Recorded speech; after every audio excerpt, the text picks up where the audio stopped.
ദൈവം, പുലർത്തുന്ന ദൈവം. ഹല്ലേലൂയ. നമ്മുടെ ആവശ്യങ്ങളെ അറിഞ്ഞ് നമ്മെ കരുതുന്ന കർത്താവ്, ആ ദൈവസന്നിധിയിലാണ് നാം ആയിരിക്കുന്നത്. ആമേൻ. ഈ ദൈവം എന്നും എന്റെ ദൈവം. Praise the lord. Amen.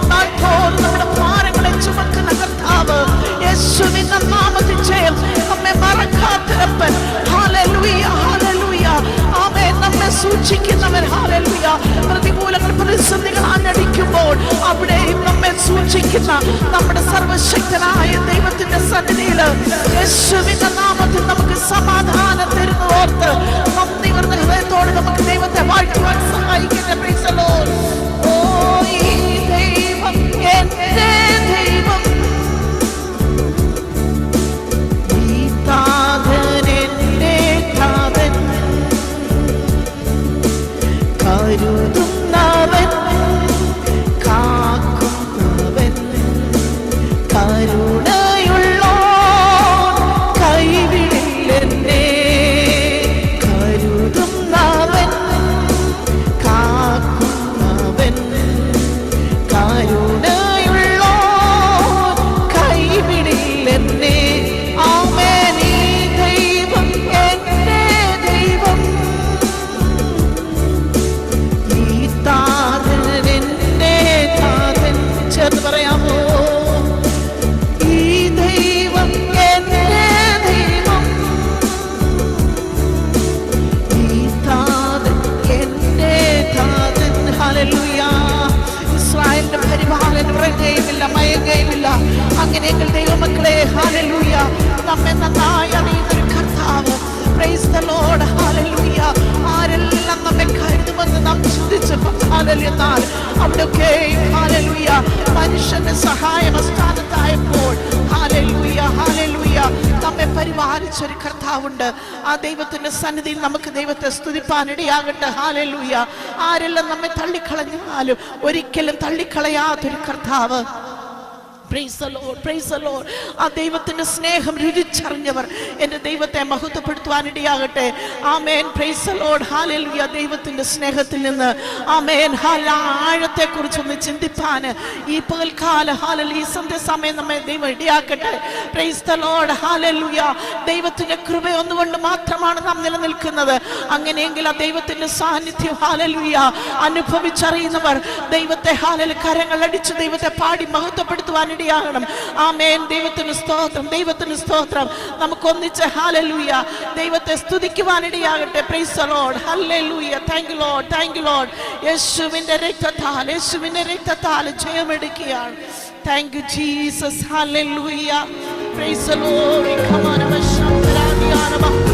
Yes. ഹല്ലേലൂയ. ആമേൻ. Praise the Lord.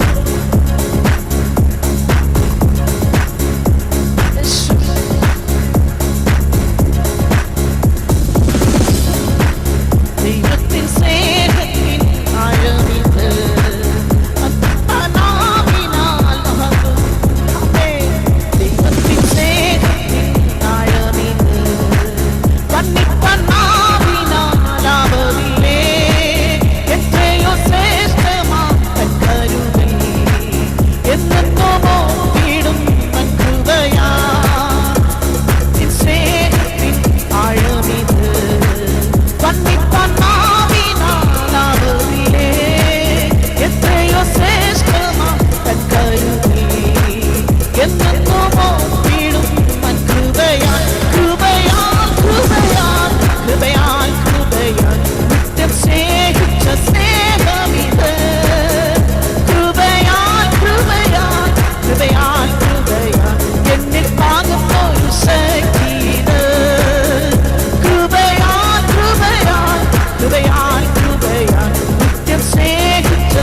ശയ്യയിലെനിക്കു സഹായകൻ ഗാനകാല ഗീതവുമാവേ. ശയ്യയിലെനിക്കു സഹായകൻ ഗാനകാല ഗീതവുമാവേ. നല്ല വൈദ്യനോ ദിവ്യ അക്ഷരവുമൻ ആത്മസാഖിയുമാവൻ തന്നെ. നല്ല വൈദ്യനോ ദിവ്യ അക്ഷരവുമൻ ആത്മസാഖിയുമാവൻ തന്നെ. യേശു മാറാത്തവൻ, യേശു മാറാത്തവൻ, യേശു മാറാത്തവൻ. എത്ര നല്ലവൻ ഇന്നുമെന്നും യേശു മാറാത്തവൻ, യേശു മാറാത്തവൻ, യേശു മാറാത്തവൻ. എത്ര നല്ലവൻ ഇന്നുമെന്നും കൂടെയുള്ളവൻ. തേജസ്സിൽ വാസം ചെയ്യുന്ന വിശുദ്ധർക്ക് അവകാശം ഞാനും പ്രാപിപ്പാൻ. തേജസ്സിൽ വാസം ചെയ്യുന്ന വിശുദ്ധർക്ക് അവകാശം ഞാനും പ്രാപിപ്പാൻ. ദിവ്യാത്മാവാൽ ശക്തീകരിച്ചെന്നെയും തൻ സന്നിധിയിൽ നിർത്തിയിടുമേ. ദിവ്യാത്മാവാൽ ശക്തീകരിച്ചെന്നെയും തൻ സന്നിധിയിൽ നിർത്തിയിടുമേ. യേശു മാറാത്തവൻ, യേശു മാറാത്തവൻ, യേശു മാറാത്തവൻ. എത്ര നല്ലവൻ ഇന്നുമെന്നും കൂടെയുള്ളവൻ. യേശു മാറാത്തവൻ, യേശു മാറാത്തവൻ, യേശു മാറാത്തവൻ. എത്ര നല്ലവൻ ഇന്നുമെന്നും കൂടെയുള്ളവൻ. സിയോനിൽ വാണിടുവാനായി വിളിച്ചു തന്റെ ശ്രേഷ്ഠോപദേശവും തന്നു. സിയോനിൽ വാണിടുവാനായി വിളിച്ചു തന്റെ ശ്രേഷ്ഠോപദേശവും തന്നു. ഈ വൻകൃപയെ ഓർക്കുമ്പോൾ നന്ദി കൊണ്ടൻ ഉള്ളം തുള്ളുന്നേ. ഈ വൻകൃപയെ ഓർക്കുമ്പോൾ നന്ദി കൊണ്ടൻ ഉള്ളം തുള്ളുന്നേ.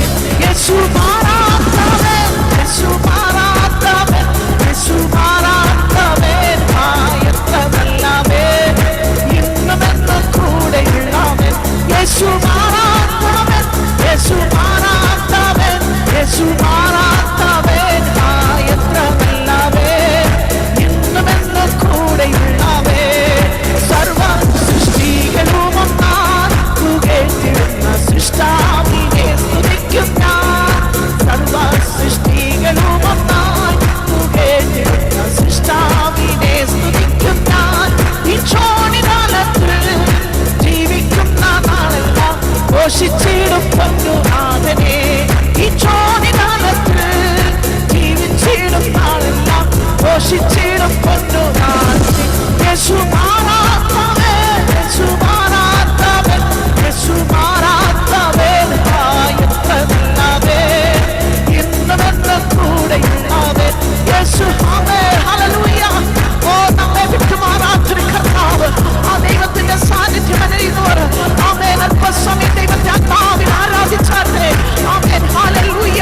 നാം ആരാധിക്കുമ്പോൾ പൂർണ്ണ ഹൃദയത്തോടെ പൂർണ്ണ മനസ്സോടെ ദൈവത്തെ ആരാധിക്കുമ്പോൾ വിടുതലുണ്ട്. Praise the lord. രോഗസൗഖ്യം നടക്കും. Praise the lord. നിനക്ക് കഴിയാത്ത കാര്യങ്ങൾ ദൈവത്തിന്റെ പാദപീഠത്തിൽ വെച്ച് ഹല്ലേലൂയ ദൈവത്തെ പൂർണ്ണ ഹൃദയത്തോടെ സ്തുതിക്കുവാൻ തയ്യാറായിക്കേ.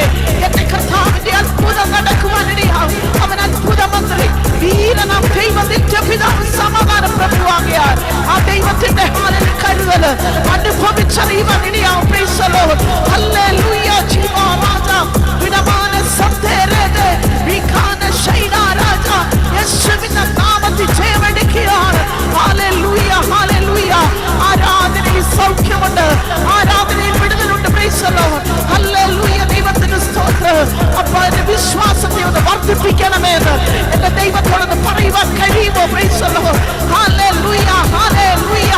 ആമേൻ. വിഷയങ്ങളെ കണ്ട് പതറിയിരിപ്പാനല്ല ദൈവം ആഗ്രഹിക്കുന്നത്. Praise the lord. അങ്ങനെയെങ്കിൽ ദൈവമക്കളെ ആ ദൈവത്തിന്റെ പാദപീഠത്തിലേക്ക് നമ്മെ ഒന്ന് സമർപ്പിച്ചേ. Hallelujah, hallelujah. നമ്മളെ തലയിൽ കുനിഞ്ഞിരിക്കുന്നവരെ ഉയർത്തുന്ന ഒരു ദൈവമുണ്ട്. ജുഡമാനവ ശബ്ദരെ നീ തലപൊക്കി ഒന്ന് നോക്കിയാട്ടെ. നിന്റെ വിടുതൽ നിന്റെ മുമ്പിലുണ്ട്. Praise the lord. ഹല്ലേലൂയ. എന്നാൽ പലപ്പോഴും ആമേൻ ഭാരങ്ങൾ ഏറിയിട്ട് നിന്റെ തല കുനിഞ്ഞു പോകുന്ന അവസ്ഥകളുണ്ടോ? ആമേൻ. ഹല്ലേലൂയ. Praise the lord. ഹല്ലേലൂയ. അങ്ങനെയെങ്കിൽ ദൈവമക്കളെ ദൈവത്തിന്റെ സന്നിധിയിലേക്ക് വിഷയങ്ങൾ ഏൽപ്പിച്ചാട്ട് യേശുവിന്റെ നാമത്തിൽ ജയമെടുക്കുകയാണ്. ഹല്ലേലൂയ. ഒരു നാളിൽ കൈവിടാത്തൊരു കർത്താവ് നാം പാടിയതുപോലെ അവൻ മാറില്ല, മയങ്ങയില്ല. Praise the lord. ഹല്ലേലൂയ. നമ്മെ മറക്കാത്തൊരു കർത്താവ്.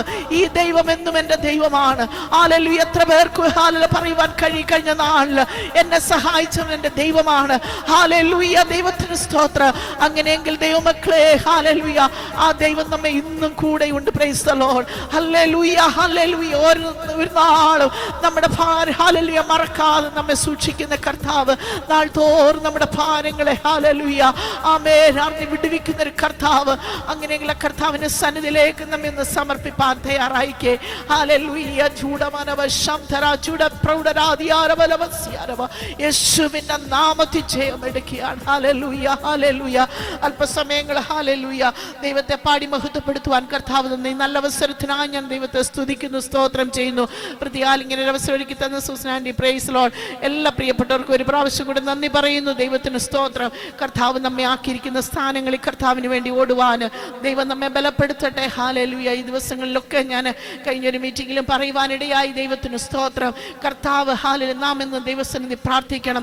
കർത്താവെ, അങ്ങ് ആഗ്രഹിക്കുന്നവരുടെ മധ്യത്തിലേക്ക് അങ്ങ് അയക്കുമാറാകണമെന്ന്. അങ്ങനെയെങ്കിൽ ദൈവമക്കളെ ഹല്ലേലൂയ ദൈവത്തിന് സ്തോത്രം. കർത്താവിന്റെ കരത്തിൽ ഒരു ഇണങ്ങിയ ആയുധമാക്കി നമ്മെ തീർക്കും. Price the Lord. ഒരു വ്യക്തിയോടെങ്കിലും ഹല്ലേലൂയ സുവിശേഷം പറയുവാന്, അത് നേരിട്ടോ ഫോൺ മുഖാന്തരമോ ഹല്ലേലൂയ ദൈവം ഈ നാളുകളിൽ നമ്മെ ഇടയാക്കും. ദൈവമക്കളെ, അധിക സമയമില്ല എൻ്റെ കർത്താവിന്റെ വരവിന്. ആകയാൽ എൻ്റെ ദൈവത്തിന്റെ ഹിതം എന്താണോ, എൻ്റെ ദൈവത്തിന്റെ ഇഷ്ടം എന്താണോ, അത് തിരിച്ചറിഞ്ഞുകൊണ്ട് കർത്താവിന് വേണ്ടി പ്രവർത്തിപ്പാൻ ഹല്ലേലൂയ ദൈവം നമ്മെ സഹായിക്കേണ്ടതിനായിട്ട് നമ്മെ സമർപ്പിക്കാം. ദൈവം നമ്മെ അനുഗ്രഹിക്കുമാറാകട്ടെ. ഹല്ലേലൂയ. ദൈവത്തിന് സ്തോത്രം. എല്ലാവരോടും നിങ്ങളെ ഓർത്ത് പ്രാർത്ഥിക്കുന്നതിനായി നന്ദി പറയുന്നു. പലപ്പോഴും ഹല്ലേലൂയ വളരെ ദീർഘദൂര യാത്രകളാണ് ഈ ദിവസങ്ങളിലൊക്കെ ഞങ്ങളും ചെയ്തുകൊണ്ടിരുന്നത്. Praise the lord. ആമേൻ. Praise the lord. പ്രത്യേകാല കഴിഞ്ഞ ദിവസക്കാലം ഹല്ലേലൂയ ഞങ്ങൾക്ക് ഇവിടുന്ന് വേണ്ട ഒരു 200-250 കിലോമീറ്റർ ദൂരത്തിൽ ആമേൻ ഇസ്രായേൽ പ്രദേശത്ത് ഹല്ലേലൂയ ദൈവത്തിന് സ്തോത്രം. ആമേൻ. ഹല്ലേലൂയ ഒരു മീറ്റിംഗ് സ്റ്റാർട്ട് ചെയ്യുവാനിടയായി. ആമേൻ. Praise the lord. ഹല്ലേലൂയ. ചില ഹിന്ദി സഹോദരന്മാർ, അതായത് പാകിസ്ഥാനി സഹോദരന്മാരായിരുന്നു. ദൈവത്തിന് സ്തോത്രം. ആമേൻ. Praise the lord. ഹല്ലേലൂയ. അത് ക്രിസ്ത്യാനികളെന്ന് പറയുവാൻ ചുരുക്കം പേരേ ഉള്ളൂ, എല്ലാം മുസ്ലിംസ് ഒക്കെ ആയിരുന്നു. ആമേൻ. ഹല്ലേലൂയ. എന്നാൽ ദൈവമക്കളെ, അവരുടെ ഇടയിൽ കർത്താവ് നമ്മെ ധാരാളമായിട്ട് അനുഗ്രഹിക്കട്ടെ. അനുഗ്രഹിക്കപ്പെട്ട ഈ മീറ്റിംഗിൽ ഒരു പ്രാവശ്യം കർത്താവിന്റെ വചനം ശുശ്രൂഷിപ്പാൻ ഒരവസരം ദൈവം എനിക്ക് ഒരുക്കി തന്നതിനാൽ ഞാൻ ദൈവത്തിന് നന്ദിയോടെ സ്തോത്രം ചെയ്യുന്നു. കഴിഞ്ഞ ദിവസങ്ങളിൽ ഈ മീറ്റിങ്ങിനെ കുറിച്ച് അറിയുവാനും ഈ മീറ്റിംഗിൽ ജോയിൻ ചെയ്യാമെന്ന് പറയുവാനിടയായി. ദൈവത്തിന്റെ കൃപ നമ്മിൽ ധാരാളമായി പകരട്ടെ. കർത്താവ് നമ്മെ വിവിധ ഇടങ്ങളിൽ വിവിധ സ്ഥലങ്ങളിലൊക്കെ ആക്കി വെച്ചിരിക്കുന്നത് വിവിധങ്ങളായ ശുശ്രൂഷകൾ ചെയ്യുവാനാണ്. പാടിയ ദേവദാസിയെ ഓർത്ത് ഞാൻ ദൈവത്തിന് സ്തോത്രം ചെയ്യുന്നു. അനേകം മീറ്റിങ്ങുകളിൽ ദേവദാസിയുടെ പേരും ഫോട്ടോയും ഒക്കെ ഞാൻ കണ്ടിട്ടുണ്ട്. പക്ഷെ ആദ്യമായിട്ടാണ് വർഷിപ്പ് ലീഡ് ചെയ്യുന്നത് ഞാൻ കണ്ടത്. വളരെ അനുഗ്രഹിക്കപ്പെട്ട നിലകളിൽ കർത്താവിന്റെ ശുശ്രൂഷ ചെയ്യുന്ന ആ ദേവദാസിയെ ഓർത്ത് ഞാൻ ദൈവത്തിന് സ്തോത്രം ചെയ്യുന്നു. ദൈവം എല്ലാവരും ധാരാളമായി അനുഗ്രഹിക്കട്ടെ. പ്രാർത്ഥനകൾ ലീഡ് ചെയ്ത കർത്താവ് ദാസി ബിനു അജുവിനായി സ്തോത്രം ചെയ്യുന്നു. ഈ മീറ്റിംഗിൽ എനിക്ക് ആരെയും അധികം പരിചയമില്ല, 1-2 പേരെ മാത്രമേ പരിചയമുള്ളൂ. സൂസൻ ആന്റിയെയും പരിചയമില്ല.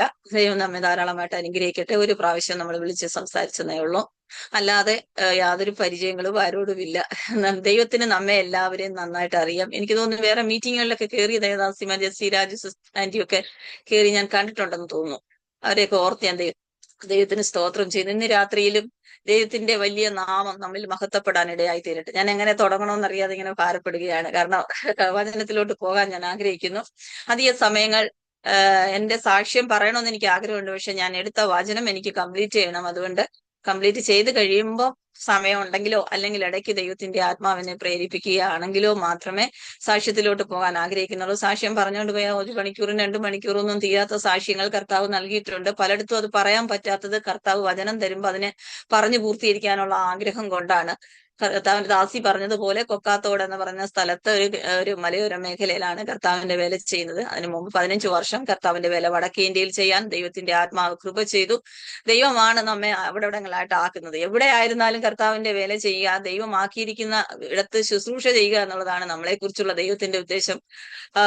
അതിനായിട്ട് ഞാൻ എന്നെ തന്നെ സമർപ്പിച്ചു പ്രാർത്ഥിക്കുന്നു. നിങ്ങളുടെ പ്രാർത്ഥന ഞാൻ വളരെ ചോദിക്കുന്നു. കാരണം കേരളത്തിൽ ഭയങ്കര മഴയാണ്. എപ്പോഴാണോ കറണ്ട് പോകുന്നൊന്നും നമുക്ക് പറയാൻ പറ്റത്തില്ല. പക്ഷെ കറണ്ട് പോകാതെ എല്ലാം നന്നായിട്ട് കർത്താവിന്റെ ആത്മാവ് നിയന്ത്രിക്കാൻ വേണ്ടി പ്രാർത്ഥന അപേക്ഷിക്കുന്നു. ദൈവം തന്ന വചനത്തിലോട്ട് ഞാൻ പോകാൻ ആഗ്രഹിക്കുന്നു. ഈ വചനത്തിൽ നിന്ന് ഞാൻ ചില വർഷങ്ങൾക്ക് മുമ്പ് ഒരു പ്രസംഗം പ്രസംഗിച്ചതായിട്ട് എനിക്ക് ഓർമ്മയുണ്ട്. പക്ഷെ അന്ന് പ്രസംഗിച്ചത് എന്താണെന്ന് എനിക്ക് ഇപ്പോഴും ഓർമ്മയില്ല കേട്ടോ. അതുകൊണ്ട് ദൈവം തന്ന ആ പോയിന്റുകളിൽ തന്നെ നിൽക്കാനാണ് ആഗ്രഹിക്കുന്നത്. യോശുവയുടെ പുസ്തകം 21 അധ്യായം 45 വാക്യം. കഴിഞ്ഞ 2 ദിവസത്തിന് മുമ്പ് സൂസൻ ആന്റിയുമായിട്ട് അല്പസമയം സംസാരിച്ചപ്പോൾ ദൈവത്തിന്റെ ആത്മാവ് അന്നേരം എന്റെ മനസ്സിലിട്ട ഒരു വചനമാണ്. പക്ഷെ കഴിഞ്ഞ ദിവസം ഒക്കെ ഞാൻ വിചാരിച്ചു ഈ വചനത്തിൽ നിന്ന് എങ്ങനെയാ പ്രസംഗിക്കുന്നത്, അതുകൊണ്ട് വേറെ വചനം എടുക്കാന്നൊക്കെ പറഞ്ഞ് പല വചനങ്ങളൊക്കെ നോക്കിയെങ്കിലും ദൈവത്തിന്റെ ആത്മാവ് ഈ വചനത്തിൽ തന്നെ എന്നെ ഉറപ്പിച്ചു നിർത്തിയത് കൊണ്ടും അതിവിടെ ഇരിക്കുന്ന പലർക്കും അനുഗ്രഹമാകും എന്നുള്ളത് കൊണ്ടും ദൈവാത്മാവ് തന്ന വചനമായതുകൊണ്ട് ആ വചനം തന്നെ പ്രസംഗിക്കാൻ ആഗ്രഹിക്കുന്നു. യോശുവയുടെ പുസ്തകം 21 അധ്യായം 45 വാക്യം. അവിടെ ഇങ്ങനെയാണ് എഴുതിയിരിക്കുന്നത്: യഹോവ ഇസ്രായേൽ ഗ്രഹത്തോട് അരുളി ചെയ്ത വാഗ്ദാനങ്ങളിൽ ഒന്നും വൃഥാവാകാതെ സകലവും നിവൃത്തിയായി. ഇന്ന് കേട്ട സാക്ഷ്യങ്ങളും ദൈവദാസി പറഞ്ഞ എല്ലാ കാര്യങ്ങളും ദൈവത്തിന്റെ വാഗ്ദത്തങ്ങൾ നിവർത്തിച്ചതും ദൈവം പറഞ്ഞ കാര്യങ്ങളൊക്കെ നിവർത്തിച്ചു തന്നതുമായ കാര്യങ്ങളാണ് നമ്മൾ എല്ലാവരും കേട്ടുകൊണ്ടിരുന്നത്. ഈ വചനത്തിലും ദൈവം അങ്ങനെയാ പറഞ്ഞത്. ഇസ്രായേൽ മക്കളോട് ദൈവം എന്തെല്ലാം വാഗ്ദാനങ്ങൾ കൊടുത്തോ അതിലൊന്നും വൃഥാവായി പോകാതെ എല്ലാം നിവർത്തിയായിരുന്നു. സ്വർഗത്തിലെ ദൈവം നമുക്ക് തരുന്ന വാഗ്ദത്തങ്ങൾ ഒന്നും വൃഥാവായി പോകത്തില്ല. വർഷങ്ങൾ കൊണ്ട് വാഗ്ദത്തം കേൾക്കുക നമ്മളാണല്ലോ കുഴപ്പക്കാര് കേട്ടോ. വാഗ്ദത്തങ്ങളെല്ലാം മുറുകെ പിടിക്കാൻ പറയുമ്പോൾ വാഗ്ദത്തങ്ങൾ കുറേ നാൾ മുറുകെ പിടിക്കും. എന്റെ സ്വഭാവമാണ് ഞാൻ പറയുന്നത്. ഞാൻ എന്റെ എന്ന് പറയുമ്പോൾ നിങ്ങൾ നിങ്ങളുടെ ചിന്തിച്ചാൽ മതി. ഞാൻ ഒത്തിരി വാഗ്ദത്തങ്ങൾ കേട്ടു. വാഗ്ദത്തങ്ങളെല്ലാം ഞാൻ മുറുകെ പിടിക്കും. ഒത്തിരി നാൾ മുറുകെ പിടിച്ചു കഴിയുമ്പോൾ എനിക്കൊരു അസ്വസ്ഥത ഉണ്ടാകും. ഇത്രയും നാൾ കൊണ്ട് ഞാൻ ഈ വാഗ്ദത്തം മുറുകെ പിടിച്ച് പ്രാർത്ഥിച്ചിട്ട് ഇന്ന് വരെ നടന്നില്ല. അതുകൊണ്ട് ഇത് പറഞ്ഞ പ്രവാചകനും പ്രവാചകിയും കള്ളപ്രവാചകന്മാരാണോ എന്ന് പോലും നമ്മൾ സംശയിക്കുന്ന ഒരു അവസ്ഥയിലാണ് പലപ്പോഴും പലരും ആയിരിക്കുന്നത്. ഞാനും ചിലപ്പോഴൊക്കെ അങ്ങനെ ചിന്തിക്കാറുണ്ട്. അങ്ങനെയെങ്കിൽ ഇന്ന് പകലിൽ ദൈവത്തിന്റെ ആത്മാവ് ഈ വചനം ഉറപ്പിച്ചു പറയുന്നു.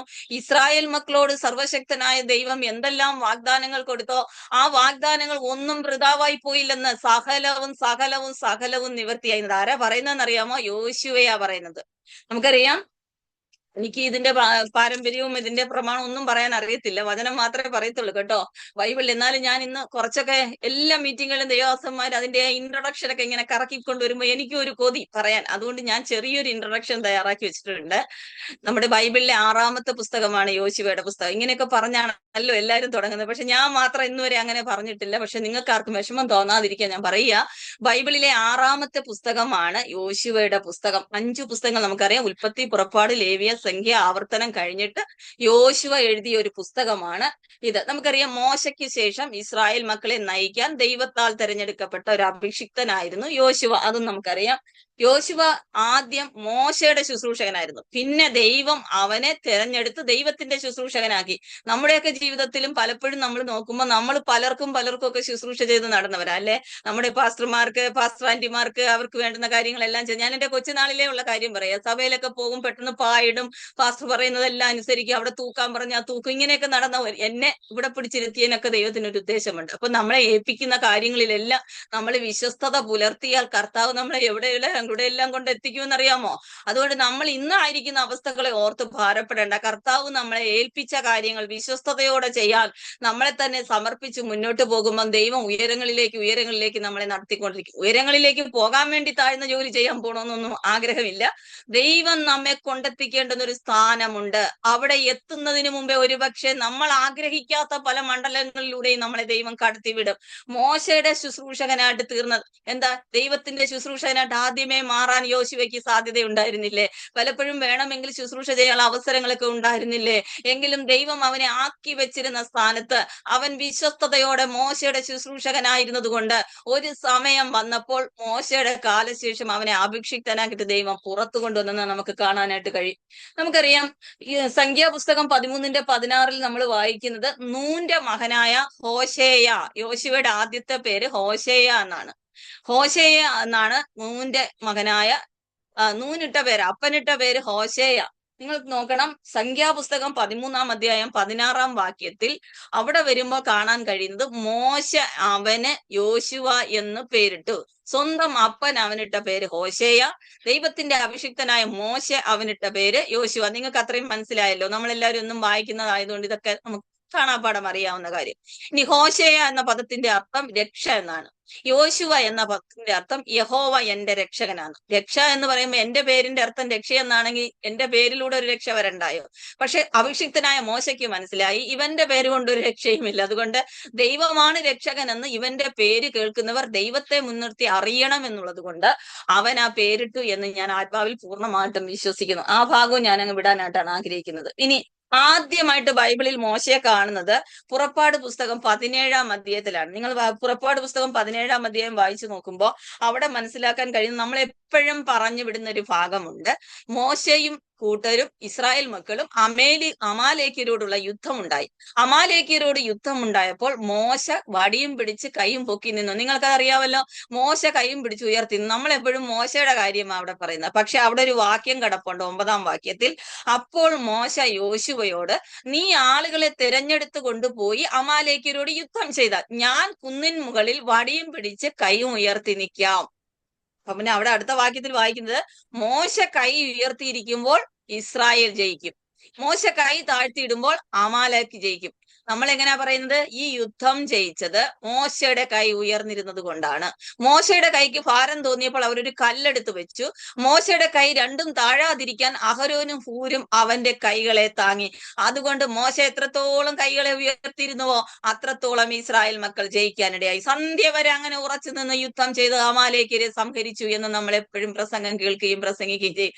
ഇന്ന് വായിച്ചപ്പോൾ ദൈവത്തിന്റെ ആത്മാവ് പറയുന്നു, അവിടെ ഏറ്റവും പ്രധാനപ്പെട്ട റോൾ ചെയ്തത് യോശുവയാണ്. പക്ഷെ അത് പുറത്തു വരുവാൻ താമസമായി, അത് പുറത്തു വരാൻ കഴിഞ്ഞില്ല. യോശുവയോടാണ് പറഞ്ഞത്, നീ ചെന്ന് വാളൂരി പിടിച്ചുകൊണ്ട് യുദ്ധം ചെയ്യും, ഞാനിവിടെ നിൽക്കാമെന്ന്. പക്ഷെ നമ്മൾ പറയും, അല്ലെങ്കിൽ ദൈവത്തിന്റെ വചനവും പറയും, മോശയുടെ കൈ ഉയർന്നിരുന്നത് കൊണ്ട് ഇസ്രായേൽ മക്കൾ ജയിച്ചു. മോശ കൈ താഴ്ത്തിയിട്ടായിരുന്നെങ്കിൽ ഇസ്രായേൽ മക്കൾ തോറ്റേനെ. അതിലും ഉപരിയായി ഇവിടെ യോശുവയ്ക്ക് വലിയൊരു റോൾ ദൈവം കൊടുത്ത്, അവനാ മോശ കൈ പിടിച്ച് ഉയർത്തിയിരുന്നത് വിജയത്തിന്റെ ഒരു മാനദണ്ഡമായിട്ട് ദൈവം വെച്ചെങ്കിൽ യോശുവ വാളിന്റെ വായ്ത്തലയാൽ അമാലേക്യരെ സന്ധ്യ വരെ സംഹരിച്ച് ഒരു വിജയം ഇസ്രായേൽ മക്കൾക്ക് നേടിക്കൊടുക്കാനിടയായി. അന്നും യോശുവയുടെ പേര് പുറത്തു വന്നില്ല. പക്ഷെ ഒരു വാക്യം അതിൽ നിന്ന് പറഞ്ഞിട്ടാണ് ഞാൻ അടുത്ത ഭാഗത്തിലേക്ക് പോകാൻ ആഗ്രഹിക്കുന്നത്. അതിന്റെ 17-ാം അധ്യായം 14-ാം വാക്യത്തിൽ യഹോവ മോശയോട് പറഞ്ഞൊരു കാര്യമുണ്ട്. നീ ഇത് ഓർമ്മയ്ക്കായിട്ട് ഒരു പുസ്തകത്തിൽ എഴുതി യോശുവയെ കേൾപ്പിക്കുക. ഞാൻ അമാലേക്കിന്റെ ഓർമ്മ ആകാശത്തിന്റെ കീഴിൽ നിന്ന് അശേഷം മായ്ച്ചു കളയും. പിന്നെ 16-ാം വാക്യത്തിൽ യഹോവയുടെ സിംഹാസനത്താണ്, യഹോവയ്ക്ക് അമാലേക്കിനോട് തലമുറ തലമുറയായി യുദ്ധമുണ്ട്. അപ്പൊ അമാലേക്കിനെ പൂർണ്ണമായിട്ട് സംഹരിച്ചോ? ഇല്ല. ഇപ്പൊ മോശയുടെ കൈ ഉയർന്നിരുന്നത് കൊണ്ട് അമാലേക്ക് തോറ്റു. പക്ഷെ അമാലേക്കൻ പിന്നെയും ശക്തി പ്രാപിച്ച് ഇസ്രായേൽ മക്കൾക്കെതിരെ യുദ്ധത്തിന് വരുമ്പോൾ ഒരു കാലഘട്ടത്തിൽ മോശയുടെ കാലം കഴിയുമ്പോൾ യോശുവ ഏറ്റവും മുമ്പിൽ നിന്ന് ഈ യുദ്ധം നയിക്കും. അമാലേക്കിനെ പൂർണ്ണമായി സംഹരിക്കാനുള്ള ഒരു ശുശ്രൂഷ യോശുവയ്ക്ക് അവിടെ കൊടുക്കാനിടയായി. ഞാൻ ഈ വചനം വായിച്ചപ്പോൾ വളരെ സന്തോഷിച്ചു കേട്ടോ. നമ്മൾ ചെയ്യുന്ന കാര്യങ്ങളൊക്കെ പലരും പുറത്ത് പറഞ്ഞില്ലെങ്കിൽ, നമ്മൾ പ്രസംഗിക്കുമെന്ന് ആരും അറിഞ്ഞില്ലെങ്കിൽ, നമ്മൾ പാടുന്നവരാണെന്ന് ആരും അറിഞ്ഞില്ലെങ്കിൽ, നമ്മൾ സൂം മീറ്റിംഗ് നടത്തുന്നവരാണെന്ന് ആരും അറിഞ്ഞില്ലെങ്കിൽ, നമ്മൾ ചെയ്യുന്ന കാര്യത്തിൽ ആരുടെ മുമ്പിൽ ഒരു പ്രശംസ ലഭിച്ചില്ലെങ്കിൽ, ഒരു സമയമാകുമ്പോൾ ദൈവത്തിന്റെ ആത്മാവ് നമ്മുടെ പേരിനെ മുമ്പിൽ കൊണ്ടുവരുന്ന ഒരു സമയമുണ്ട് കേട്ടോ. അതുവരെ വെയിറ്റ് ചെയ്യാൻ യോശുവേ നീ തയ്യാറാകണം. അതുവരെ വെയിറ്റ് ചെയ്യാൻ നീ തയ്യാറാകണം. അല്ല എനിക്കിപ്പോഴും എന്റെ കണ്ടോ, ഞാൻ വാളിന്റെ വായ്ത്തലല്ല അമാലേക്യരെ വെട്ടി, ഞാൻ ആ യുദ്ധം എല്ലാം ചെയ്തത്, പക്ഷെ എന്റെ പേരൊന്നും പുറത്തു വന്നില്ല, മോശയുടെ പേര് മാത്രമേ പുറത്തു വന്നുള്ളൂ എന്ന് പറഞ്ഞ് യോശുവ അവിടെ ഒരു ഒരു ഒരു ഒരു ദുഃഖവും പ്രകടിപ്പിച്ചതായിട്ട് നമ്മൾ വായിക്കുന്നില്ല. ഒരു സമയമായി നോക്കിയോ. അടുത്ത ഭാഗത്തിലേക്ക് ഞാൻ പോകാനാണ് ആഗ്രഹിക്കുന്നത്. അപ്പൊ നമ്മൾ പറഞ്ഞു, ആദ്യമായിട്ട് പുറപ്പാട് പുസ്തകം 17-9 യോശുവയെ കുറിച്ച് കാണുവാൻ കഴിയുന്നു. മോശ പറഞ്ഞതുപോലെ ഒക്കെയും യോശുവ ചെയ്തു. അഹരോനും ഹൂരും അവന്റെ കൈ താങ്ങി. പക്ഷെ അമാലേക്കിനെ പൂർണ്ണമായും വാളിന്റെ വായ്ത്തലയാൽ സംഹരിച്ചത് യോശുവയാണ് എന്ന് നമ്മൾ വായിച്ചു. ഇനി പുറപ്പാട് പുസ്തകം 24-3 അവിടെ വായിക്കുന്നത്, മോശ പർവ്വതത്തിൽ, സീനായ് പർവ്വതത്തിൽ യഹോവയുടെ ന്യായപ്രമാണത്തിന് വേണ്ടി പോയ ഒരു സമയമുണ്ടല്ലോ. 40 രാവും 40 പകലും യോശുവ ന്യായപ്രമാണത്തിന് വേണ്ടി സീനായ് പർവ്വതത്തിലോട്ട് പോകാൻ പോയപ്പം നിങ്ങൾ വായിച്ചു നോക്കണം. പുറപ്പാട് 24-13 വാക്യത്തിൽ അവിടെ എഴുതിയിട്ടുണ്ട്, 24-13 അവിടെ എഴുതിയിട്ടുണ്ട്, അങ്ങനെ മോശയും അവന്റെ ശുശ്രൂഷക്കാരനായ യോശുവയും എഴുന്നേറ്റു. അപ്പം പ്രമാണം വാങ്ങിക്കാൻ വേണ്ടി യോശുവ പർവ്വതത്തിൽ പോകാൻ പോയപ്പം അവന്റെ കൂടെ എഴുന്നേറ്റ് പോയവനാണ് യോശുവ. പക്ഷെ പ്രതീക്ഷിച്ചിട്ടുണ്ട് 6 മാസം ആകുമ്പോഴത്തേക്ക് അവര് വേറെ ജോലി 6 മാസത്തിന് ആരുടെയോ മൈക്ക് ഓൺ ആണ്. അങ്ങനെ അവന്റെ കൂടെ എഴുന്നേറ്റ് പോയ ഒരാളാണ് യോശുവ. മോശ എപ്പോഴും എഴുന്നേറ്റ് പോയോ അന്നേരം തന്നെ അതികാലത്ത് മോശയോടൊപ്പം യോശുവയും എഴുന്നേറ്റ് പോയി എന്ന് നമ്മൾ വായിക്കുന്നു. പക്ഷെ പർവ്വതത്തിൽ കയറാൻ മോശയ്ക്ക് മാത്രമേ പറ്റിയുള്ളൂ. യോശുവ പകുതി വഴിയിൽ ഈ 40 രാവും 40 പകലും മോശ വരുന്നത് വരെ യോശുവ കാത്തു നിന്നു എന്ന് നമ്മൾ വായിക്കുന്നു. കാരണം കാളക്കുട്ടിയെ ഉണ്ടാക്കി ഇസ്രായേൽ മക്കൾ ഘോഷം തുടങ്ങിയപ്പോൾ യോശുവ പറഞ്ഞൊരു വാക്കുണ്ട്. മോശ ന്യായപ്രമാണമൊക്കെ വാങ്ങി തിരിച്ചു വന്നപ്പം പാളയത്തിൽ ഭയങ്കര ഘോഷം കേൾക്കുക. പാളയത്തിൽ കേട്ട ഘോഷം കേട്ടിട്ട് മോശ പറഞ്ഞ ഒരു കാര്യമുണ്ട്, യോശുവ പറഞ്ഞ ഒരു കാര്യമുണ്ട്. പാളയത്തിൽ യുദ്ധത്തിന്റെ ഘോഷം കേൾക്കുന്നു. പാളയത്തിൽ എന്താണ് നടക്കുന്നതെന്ന് യോശുവയ്ക്ക് മനസ്സിലായില്ല. കാരണം പാളയത്തിനും അപ്പുറത്തായിട്ട് ചെന്ന് മോശയെ കാത്തു നിൽക്കുന്ന ഒരു ശുശ്രൂഷ അവൻ ചെയ്യാനിടയായി. ഇതൊക്കെ ഞാൻ യോശുവയെ കുറിച്ച് പറയാൻ വേണ്ടിയിട്ടാണ് ഇത്രയും കാര്യങ്ങളൊക്കെ എടുത്തോണ്ട് വന്നത്. ഞാൻ ഇനി എന്റെ വാക്യത്തിലേക്ക് വരാൻ പോകുന്നതേ ഉള്ളൂ കേട്ടോ. അപ്പൊ യോശുവയ്ക്ക് ഇതുവരെയുള്ള ശുശ്രൂഷ എന്ന് പറഞ്ഞ് മറഞ്ഞിരുന്നുള്ള ഒരു ശുശ്രൂഷയാ, മോശയുടെ കീഴിൽ നിന്നുള്ള ഒരു ശുശ്രൂഷയാ. മോശ എന്ത് ചെയ്തോ അതുപോലെ അത് അംഗീകരിച്ചുകൊണ്ട് അവന്റെ പിന്നാലെ നിൽക്കുന്ന ഒരു ശുശ്രൂഷയാണ് യോശുവ ഇതുവരെ ചെയ്തത് എന്ന് നമ്മൾ വായിക്കുന്നു. ഇനി ദൈവം കൊടുത്ത വാഗ്ദത്ത ദേശത്തെ കുറിച്ച്, വാഗ്ദത്ത ദേശം കനാൻ ദേശം ഒറ്റുനോക്കാൻ വേണ്ടി 12 പേരെ അയച്ചപ്പോൾ 12 പേരിൽ ഒരാൾ ഈ യോശുവയുമായിരുന്നു. ഇനി നമുക്കറിയാം 10 പേരും ദുർവർത്തമാനം പറഞ്ഞ് ജനങ്ങളെ ഭീതിപ്പെടുത്തിയപ്പോൾ അതിൽ 2 പേർ കാലേബിനോട് ചേർന്ന് നിന്ന് യോശുവ പറഞ്ഞൊരു വാക്യം കൂടെ പറഞ്ഞിട്ട് ഞാൻ ഈ വചനത്തിലോട്ട് വരാൻ ആഗ്രഹിക്കുന്നു. സംഖ്യാപുസ്തകം 14-ാം അധ്യായം 8-ാം വാക്യത്തിൽ യോശുവ പറയുന്ന ഒരു കാര്യം, യഹോവ നമ്മിൽ പ്രസാദിക്കുന്നു എങ്കിൽ അവൻ നമ്മെ പാലും തേനും ഒഴുകുന്ന ആ ദേശത്തേക്ക് കൊണ്ടുചെന്ന് നമുക്ക് അത് തരും. കനാൻ ദേശം എന്ന് പറയുന്ന അബ്രഹാമിന്റെ സമയത്തെ കർത്താവ് വാഗ്ദത്തം ചെയ്ത ഒരു ദേശം, ആ ദേശം ഇസ്രായേൽ മക്കൾക്ക് അവകാശമാക്കി കൊടുക്കുവാൻ തന്നെയാണ് മോശയെ ദൈവം ഏൽപ്പിച്ചത്. പക്ഷെ മോശയുടെ ചില പ്രത്യേക കാര്യകാരണങ്ങൾ കൊണ്ട് മോശയെ ആ സ്ഥലത്തോട്ട് കൊണ്ടുപോകാതെ അതിനു പകരം യോശുവയെ ഏൽപ്പിക്കുന്നതായിട്ടൊരു ശുശ്രൂഷ നമ്മൾ പിന്നെ വായിക്കും. പക്ഷെ അതിനു മുമ്പ് ഒറ്റുനോക്കുവാൻ മോശയുടെ പ്രതീക്ഷ എന്ന് പറഞ്ഞാൽ ഞാൻ തന്നെ ഈ ജനത്തെ കനാൻ ദേശത്തിലേക്ക് കൊണ്ടെത്തിക്കും. ഇത് മോശയുടെ പ്രതീക്ഷ. പക്ഷെ അങ്ങനെ കൊണ്ടെത്തിക്കണമെങ്കിൽ ആ ദേശം എങ്ങനെയുള്ളതെന്നൊന്ന് ശോധന ചെയ്യണമല്ലോ എന്ന് ഓർത്തിട്ട് ആ 12 പേരെ പറഞ്ഞു വിട്ടത്. പക്ഷെ യോശുവ പറഞ്ഞു ഒരു വാക്ക്, ആ വാക്കിൽ നിന്ന് നമുക്കറിയാം അവൻ ദൈവത്തിന്റെ വാഗ്ദത്തങ്ങളെ എത്രമാത്രം വിലമതിക്കുന്നു എന്നുള്ളതാ. യഹോവ നമ്മിൽ പ്രസാദിക്കുന്നു എങ്കിൽ അവൻ നമ്മെ പാലും തേനും ഒഴുകുന്ന ആ ദേശത്തേക്ക് കൊണ്ടുചെന്ന് ദൈവം നമുക്ക് അത് തരുമെന്ന് പറഞ്ഞ് ജനങ്ങളെ ഉറപ്പിക്കുന്ന ഒരു വലിയ ശുശ്രൂഷ യോശുവ അവിടെ ചെയ്യുക.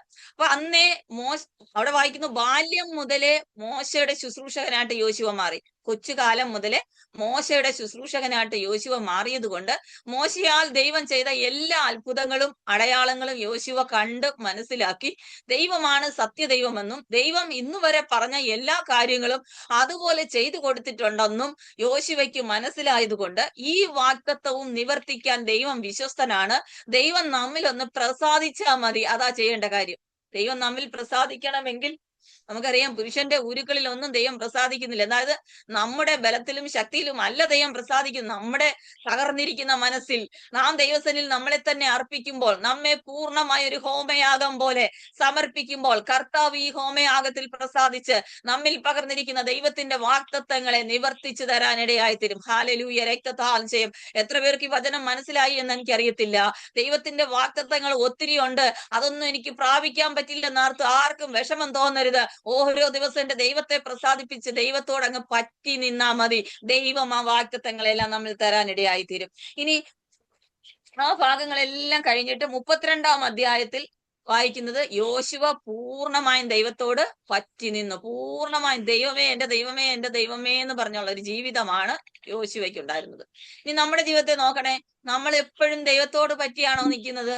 നമുക്ക് പറ്റിച്ചേർന്ന് നിൽക്കാൻ പല ഘടകങ്ങളും ഉള്ളത് കൊണ്ട് പലപ്പോഴും ദൈവത്തെ നമ്മൾ പുറകോട്ട് മാറ്റിക്കളയുന്നത് കൊണ്ട് വാഗ്ദത്തങ്ങൾ നിവൃത്തിക്ക് താമസം വരുന്നു എന്നുള്ള കാര്യം മറന്നു പോകരുത്. നിങ്ങളിൽ വീഡിയോ ഓൺ ചെയ്യാൻ താല്പര്യമുള്ളവരും സാവകാശമുള്ളവരും ഒന്ന് വീഡിയോ ഓൺ ചെയ്യണേ. ഞാൻ ഈ വചനം പറയുമ്പോഴൊക്കെ ദൈവത്തിന്റെ ആത്മാവ് വ്യക്തിപരമായിട്ട് ആരോടെങ്കിലും ദൈവത്തിന്റെ ആലോചന അറിയിക്കണമെന്ന് പറഞ്ഞാൽ നിങ്ങളുടെ മുഖം കണ്ടോണ്ട് എനിക്ക് ദൈവത്തിന്റെ ആലോചന പറയാം, അല്ലാതെ പേര് കണ്ട് ഞാൻ ഒന്നും പറയത്തില്ല കേട്ടോ. അതൊരു സൗകര്യമായിരിക്കും, അതുകൊണ്ടാ. സ്തോത്രം. ദൈവം നിങ്ങളെ അനുഗ്രഹിക്കട്ടെ.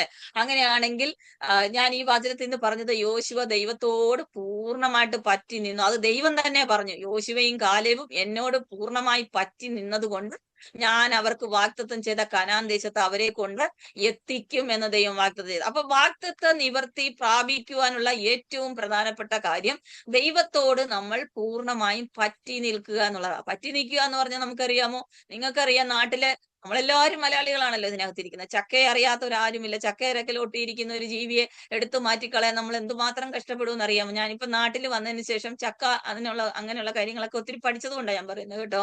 അപ്പൊ ചക്കയിരക്കിനോട് ഒട്ടിയിരിക്കുന്ന ഒരു ജീവിയെ എടുത്തു മാറ്റാൻ പ്രയാസമാകുന്ന പോലെ ഞാൻ എന്റെ ദൈവത്തോട് പറ്റി നിന്ന എന്നെ ദൈവത്തിൽ നിന്ന് അകറ്റാൻ ഒരു ദുഷ്ടശക്തിക്കും കഴിയാത്തൊരുത്തോളം കാലം ഞാൻ എത്രത്തോളം എന്റെ ദൈവത്തിന്റെ വചനത്തിലും ദൈവത്തിലും ആശ്രയിച്ച് ദൈവത്തിന്റെ കൃപയിൽ ഒട്ടിപ്പിടിച്ച് നിൽക്കുക എന്നൊക്കെ പറയുന്നു. ചില പിള്ളേർ അമ്മമാരെ ചേർത്ത് പിടിച്ച് നിർത്തുന്ന പോലെ ഒരിക്കലും മാറത്തില്ല പിള്ളേര്. അമ്മമാരെ വിട്ട് മാറിയാലേ നീ നന്നാവത്തുള്ളടാന്ന് പറഞ്ഞാൽ പോലും പിള്ളേർ മാറത്തില്ല. അങ്ങനെ നിൽക്കുന്നത് പോലെ ഞാൻ എന്റെ കർത്താവിനെ ഒട്ടിപ്പിടിച്ച് ചേർത്ത് നിർത്തുകയാണെങ്കിൽ ദൈവം തന്റെ വാഗ്ദത്തം നിവർത്തിക്കാൻ ഇനി താമസിക്കത്തില്ല എന്ന് ഞാൻ പറയുന്നു. അങ്ങനെയെങ്കിൽ ദൈവത്തിന്റെ വാഗ്ദത്തങ്ങൾ ഒത്തിരി എഴുതി വെച്ച് പ്രാർത്ഥിക്കുന്നവരുണ്ട്, ഡയറിയിൽ എഴുതി വെച്ചിട്ടുണ്ട്, ഡേറ്റ് പറഞ്ഞ് ഇന്ന ആള് ഇന്ന സമയത്ത് പറഞ്ഞതാണെന്ന് പറയുന്നവരുണ്ട്. ഒത്തിരി ഇനി നിറവേറാനുണ്ട്. ഇന്ന് പകലിൽ ഈ വചനത്തിന്റെ അടിസ്ഥാനത്തിൽ ദൈവത്തിന്റെ ആത്മാവ് നിങ്ങളോട് പറയും, നിങ്ങൾ ദൈവത്തോട് ചേർന്ന് നിൽക്കുന്ന, ഒട്ടി നിൽക്കുന്ന, പറ്റി നിൽക്കുന്ന ഒരു സ്വഭാവക്കാരിയാണെങ്കിൽ ദൈവത്തിന്റെ വാഗ്ദത്തങ്ങൾ വേഗത്തിൽ നിങ്ങളുടെ മേൽ നിറവേറാനിടയാവും. അത് നമ്മൾ പറയുന്ന വേഗമൊന്നും അല്ല ദൈവത്തിന്റെ വേഗം എന്ന് പറയുന്നത്. നമ്മൾ വിചാരിക്കും കർത്താവെ 2026 അവസാനിക്കുന്നതിന് മുമ്പേ, 2026 6 മാസം തീരുന്നതിന് മുമ്പേ, 2026 6 മാസമായി ഇതുവരെ എവിടെ? ഇങ്ങനെയൊക്കെ ചോദിച്ച് ദൈവത്തോട് ചോദ്യം ചോദിക്കുന്ന അനുഭവങ്ങളൊക്കെ മാറ്റി വെച്ചിട്ട് കർത്താവെ അങ്ങയുടെ സമയത്ത് പെർഫെക്റ്റ് ആയിട്ട് എനിക്ക് ആ വാഗ്ദത്തം നിവർത്തിക്കപ്പെടാൻ ഞാൻ ആഗ്രഹിക്കുന്നെന്ന് പറയുമ്പോൾ ദൈവം അധികമൊന്നും താമസിപ്പിക്കത്തില്ല കേട്ടോ. നമ്മുടെ ദൃഷ്ടിയിൽ അത് അധികമായി പോയെങ്കിൽ കർത്താവ് തന്റെ പെർഫെക്റ്റ് ആയിട്ടുള്ള ഒരു സമയത്ത് നമുക്ക് വേണ്ടി വാഗ്ദത്തങ്ങളെ നിവർത്തിച്ചു തരും. ഈ മിനി സോമൻ എന്ന് പറയുന്ന ഒരു ദേവദാസ് ഇതിനകത്ത് ഇരിപ്പുണ്ടല്ലോ. അനേക വാഗ്ദത്തങ്ങളെ ദൈവസന്നിധിയിൽ കൊടുത്തുകൊണ്ട് ഈ ദിവസങ്ങളിൽ പ്രാർത്ഥിച്ചുകൊണ്ടിരിക്കുന്നു.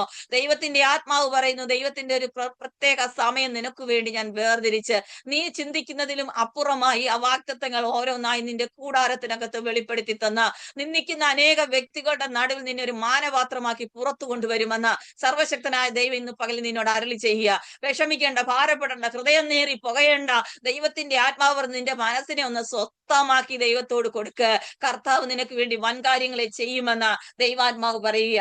അങ്ങനെയാണെങ്കിൽ ദൈവത്തോട് പറ്റി നിന്ന യോശുവേ, നിന്നെ ദൈവം കനാൻ ദേശത്ത് കൊണ്ടെത്തിക്കുക മാത്രമല്ല, ഒരു വലിയ കൂട്ടം ഇസ്രായേൽ മക്കളെ അവിടെ കൊണ്ടെത്തിക്കാനുള്ള ഒരു ശുശ്രൂഷയെ നിന്നെ കൊണ്ട് ചെയ്യിക്കുകയാണ്. ഹല്ലേലൂയ. രക്തത്താൽ ജയമെടുക്കുന്നു. അങ്ങനെ പറ്റി നിൽക്കുന്നവർക്ക് വേണ്ടി വാഗ്ദത്തം നിവർത്തി, ദൈവത്തെ പ്രസാദിപ്പിക്കുന്നവർക്ക് വേണ്ടി വാഗ്ദത്തം നിവർത്തി ദൈവം വെച്ചിട്ടുണ്ട്. ഇനി ഇത്രയും ക്വാളിറ്റി ഉള്ള യോശുവയെ നോക്കിയിട്ട് കർത്താവ് ഒരു കാര്യം പറഞ്ഞു. മോശയെ കൊണ്ടാണ് ഇസ്രായേൽ മക്കളെ കനാൻ ദേശത്ത് കൊണ്ടെത്തിക്കാൻ ദൈവം പ്ലാൻ ചെയ്തതെങ്കിലും ഒരു സമയത്ത് മോശയ്ക്ക് അല്പം അനുസരണക്കേടും പ്രയാസമൊക്കെ ബുദ്ധിമുട്ടുകളൊക്കെ വന്ന ആ ഒരു കാര്യത്തെ ദൈവം പൊക്കിയെടുത്തിട്ട് പറഞ്ഞു, മോനെ നിനക്ക് ഇനി യോർദാൻ കടക്കാനുള്ള അവകാശമില്ല, നീ ഇനി യോർദാൻ കടക്കത്തില്ല. അതുകൊണ്ട് നിന്റെ ശുശ്രൂഷകനായി ബാല്യം മുതലേ വിശ്വസ്തയോടെ നിന്ന യോശുവയെ നീ പിടിച്ച് ഇസ്രായേൽ മക്കൾക്ക് നായകനാക്കി വെക്കണം. അപ്പോൾ മോശ എന്തേലും പറഞ്ഞോ? ഇപ്പോഴത്തെ മോശന്മാരാണ് ഈ പറഞ്ഞത് അങ്ങനെയൊന്നും പറ്റത്തില്ല, ഞാനാ ഇത്രയും കാലം ഇന്നതൊക്കെ ചെയ്ത് അവരെ കൊണ്ടുവന്നത്. ചെങ്കടലിന്റെ സമയത്തും ഇവരാരും ഉണ്ടായിരുന്നില്ല, ഞാനേ ഉണ്ടായിരുന്നുള്ളൂ. ഇസ്രായേൽ മക്കൾ എല്ലാവരും എന്റെ പേരെ പിറുപിറുത്തപ്പോഴും ഞാനതെല്ലാം സഹിച്ച് ഇതുവരെ കൊണ്ടുവന്നെങ്കിൽ കാനാൻ ദേശത്ത് പോയിട്ടേ കാര്യമുള്ളെന്ന് പറയുന്ന മോശന്മാരാണ് ഇന്നുള്ളതെങ്കിൽ മോശ എന്തോ ചെയ്തെന്നറിയാമോ? മോശ യോശുവയെ കൈവച്ച് അനുഗ്രഹിച്ചെന്ന്. നിങ്ങൾ അത് വായിച്ചു നോക്കണം കേട്ടോ. അവിടെ എഴുതിയിട്ടുണ്ട്, ഞാൻ റെഫറൻസ് ഒക്കെ എഴുതി വെച്ചിരുന്നു. ഈ സംഖ്യാപുസ്തകം 34 അധ്യായന്റെ 9 വാക്യത്തിൽ മോശ യോശുവയെ കൈവച്ച് അനുഗ്രഹിച്ചിരുന്നത് കൊണ്ട് അവൻ ജ്ഞാനാത്മപൂർണനായി മാറി, ജനം അവനെ അനുസരിച്ചു എന്ന് വായിക്കുന്നു. ആവർത്തന പുസ്തകത്തിലും അവസാന വാക്കുകളിലൊക്കെ നിങ്ങൾ ഈ ഭാഗങ്ങൾ വായിച്ചു നോക്കണം. ആവർത്തന പുസ്തകം അവസാന അധ്യായത്തിലാണ് ഈ വാക്യം കിടക്കുന്നത്. സംഖ്യാപുസ്തകത്തിലല്ല കേട്ടോ. 34 അധ്യായം, ആവർത്തന പുസ്തകം 34 അധ്യായത്തിൽ നിങ്ങൾ വായിച്ചു നോക്കണം. മോശ അത് കേട്ടപ്പോൾ അവനെ കൈവച്ച് അനുഗ്രഹിച്ചു. കൈവച്ച്, ഇത്ര നല്ല ശുശ്രൂഷയല്ലേ ഇവിടെ വെളിപ്പെടുന്നത്. അതുപോലുള്ള ഒരു ശുശ്രൂഷ വൃന്ദങ്ങളും ഒക്കെ ഇന്നും ഉണ്ടായിരുന്നെങ്കിൽ എത്ര അനുഗ്രഹിക്കപ്പെട്ട നിലകളിൽ ജനം വാഗ്ദത്ത നിവർത്തി പ്രാപിച്ചു പോയനെന്ന് ഞാൻ ആലോചിക്കുക. പലപ്പോഴും തടസ്സങ്ങളും അത് തന്നെയാണ്. എങ്കിലും പോട്ടെ, അതൊന്നുമല്ല നമ്മുടെ വിഷയം. ഇന്ന് പകലിൽ പ്രാർത്ഥനയ്ക്കും ആരാധനയ്ക്കും വന്നിരിക്കുന്ന പ്രിയപ്പെട്ടവരെ, വചനം കേൾക്കുന്ന പ്രിയപ്പെട്ടവരെ, നമ്മുടെ വാക്കുകൾ അനേകർക്ക് അനുഗ്രഹമായി മാറട്ടെ. ശുശ്രൂഷയുള്ളവരെയൊക്കെ ഉയർത്തിക്കൊണ്ടുവരുന്ന ഒരു വലിയ ശുശ്രൂഷ ഏറ്റെടുക്കാൻ നമ്മൾ തയ്യാറാകണം. പ്രാർത്ഥിക്കുന്നവരെയൊക്കെ ഉയർത്തിക്കൊണ്ടുവരുന്ന വലിയൊരു ശുശ്രൂഷ നമ്മൾ ഏറ്റെടുക്കണം. വചന ശുശ്രൂഷയിൽ പ്രാവീണ്യമുള്ളവരെയൊക്കെ പുറത്തു കൊണ്ടുവരുന്ന വലിയൊരു ശുശ്രൂഷ നമ്മൾ ഏറ്റെടുക്കണം. അത് ഭയങ്കര അനുഗ്രഹത്തിന് കാരണമായി തീരും. മോശയോട് ദൈവം പറഞ്ഞപ്പോ ഒരു ഒഴിവൊഴിവും മോശ പറയാതെ യോശുവയെ കൈവച്ച് അനുഗ്രഹിക്കാനിടയായി. ഇനി മോശയുടെ മരണശേഷം ദൈവം മോശയോട് ഡയറക്റ്റ് ആയിട്ട് സംസാരിക്കാൻ തുടങ്ങി. യോശുവയുടെ പുസ്തകത്തിലാണല്ലോ നമ്മൾ വായിച്ചു തുടങ്ങിയത്. യോശുവ 1 മുതൽ നമ്മൾ വായിക്കുമ്പോൾ ദൈവം യോശുവയോട് സംസാരിക്കുക. ഞാൻ മോശയോട് കൂടെ ഇരുന്നത് പോലെ ഞാൻ നിന്നോട് കൂടെ ഇരിക്കും. ഇന്നുവരെയും അങ്ങനെ ഒരു ശബ്ദം അവൻ കേട്ടിട്ടില്ല. ഇന്നുവരെയും മോശ പറഞ്ഞുള്ള ദൈവത്തിന്റെ വചനങ്ങളാ കേട്ടത്. എപ്പോഴും മോശയുടെ പുറകെ ചെന്ന് നിൽക്കും. മോശ എന്താ പറയുന്നത്, മോശ എന്താ പറയുന്നത്. ഇന്ന് ആ മോശയുടെ അവസാന കാലഘട്ടങ്ങളെല്ലാം കഴിഞ്ഞ് അവൻ ജനത്തിന്റെ നായകനായി തീർന്നപ്പോ അവൻ പ്രാപിച്ച ആദ്യത്തെ കാര്യം എന്ന് പറയുന്നത് ദൈവത്തിന്റെ ശബ്ദം അവന് നേരിട്ട് കേൾക്കാൻ പറ്റി. ഇന്ന് പകൽ ദൈവത്തിന്റെ ആത്മാവ് ഞാൻ നിങ്ങളോട് പറയട്ടെ, പലപ്പോഴും പലരുടെയും വാക്കുകൾ ഇന്ന് പ്രവചനം കേട്ടു, അത് കേട്ടു, ഇത് കേട്ടു എന്നൊക്കെ പറഞ്ഞ് നമ്മൾ ഒന്നും ഇരിക്കാതെ ദൈവത്തിന്റെ സന്നിധാനത്തിൽ ചെന്നിട്ട് പറയണം, കർത്താവേ, ഇന്നലെ വരെയും അല്ലെങ്കിൽ ഇന്ന് വരെയും ഞാൻ ഇന്ന ആളിൽ നിന്നൊക്കെ പ്രവചനം കേൾക്കാൻ വേണ്ടി പോയിരുന്നു. പക്ഷെ ഇന്ന് നീ എന്നോട് നേരിട്ടൊന്ന് സംസാരിക്കണമേ എന്ന് പറയാൻ എത്ര പേർ തയ്യാറാകും? റീഖനവ അതരഘടക ദുരഗമന ഘടക സെയിലിസി കുര്യൻ എന്ന് പറഞ്ഞ ദൈവദാസിയോട് ദൈവത്തിന്റെ ആത്മാവ് പറഞ്ഞ, ഞാൻ നിന്നോട് വ്യക്തിപരമായി ഇടപെട്ട് നിന്റെ ഹൃദയത്തെ തണുപ്പിക്കാൻ എത്രയോ പ്രാവശ്യങ്ങൾ കൊണ്ട് ആഗ്രഹിക്കുന്നു. ഇന്ന് പകൽ നീ റൂം അടച്ച് ദൈവസന്നിധിയിൽ ഇരുന്ന് ഞാൻ നിന്നോട് വ്യക്തിപരമായി സംസാരിക്കുമെന്ന് ദൈവത്തിന്റെ ആത്മാവ് പറയുക. ഹല്ലേലൂയ. രക്തത്താൽ നമ്മൾ പലപ്പോഴും പലരുടെയും വായിൽ നിന്ന് കേൾക്കാൻ ആഗ്രഹിക്കുന്നവരാ.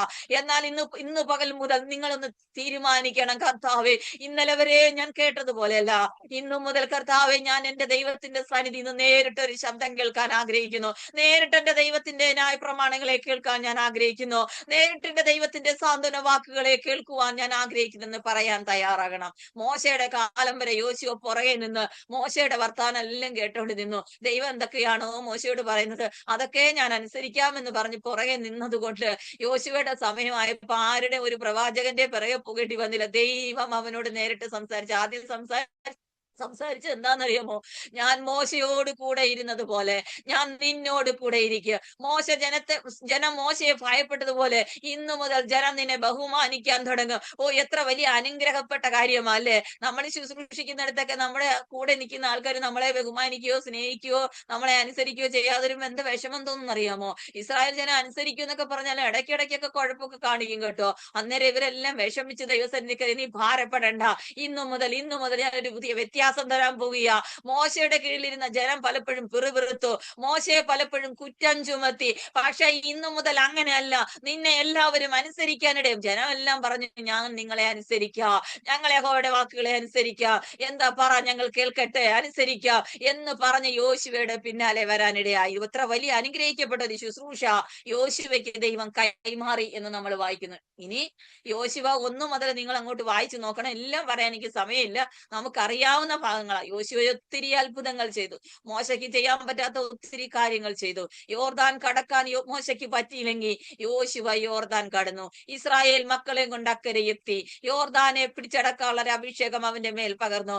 ചെങ്കടലിൽ മോശ ചെയ്ത പോലെ അതിനേക്കാൾ ഉപരിയായി നിയമപ്പെട്ടകം കൊണ്ടുവന്ന പുരോഹിതന്മാരുടെ കാലുറച്ചു നിന്ന സമയത്ത് ഹല്ലേലൂയ, യോർദാന്റെ ഒഴുക്ക് നിന്നെന്ന് വായിക്കുന്നത് പോലെ ഒരു ദൈവപ്രവൃത്തി വെളിപ്പെടുത്തത്തക്ക ചെങ്കടൽ പോലെയുമല്ല, അതിനേക്കാൾ അപ്പുറമായി യോർദാന്റെ ചുവട്ടിൽ അവൻ നിന്നപ്പോൾ അവൻ ഭാരപ്പെട്ടില്ല. കാരണം ബാല്യം മുതലേ മോശയുടെ ശുശ്രൂഷകനായിരുന്നത് കൊണ്ട് ചെങ്കടലിനെ വിഭാഗിച്ച കാര്യം എല്ലാം യോശുവയ്ക്ക് അറിയാം. അതുകൊണ്ട് യോശുവ ധൈര്യത്തോടെ നിന്നു. ഞാൻ എപ്പോഴും ചിന്തിക്കാറുണ്ട്, മോശ ചിലപ്പോഴൊക്കെ ദൈവസന്നിധി കിടന്നങ്ങ് നിലവിളിക്കും.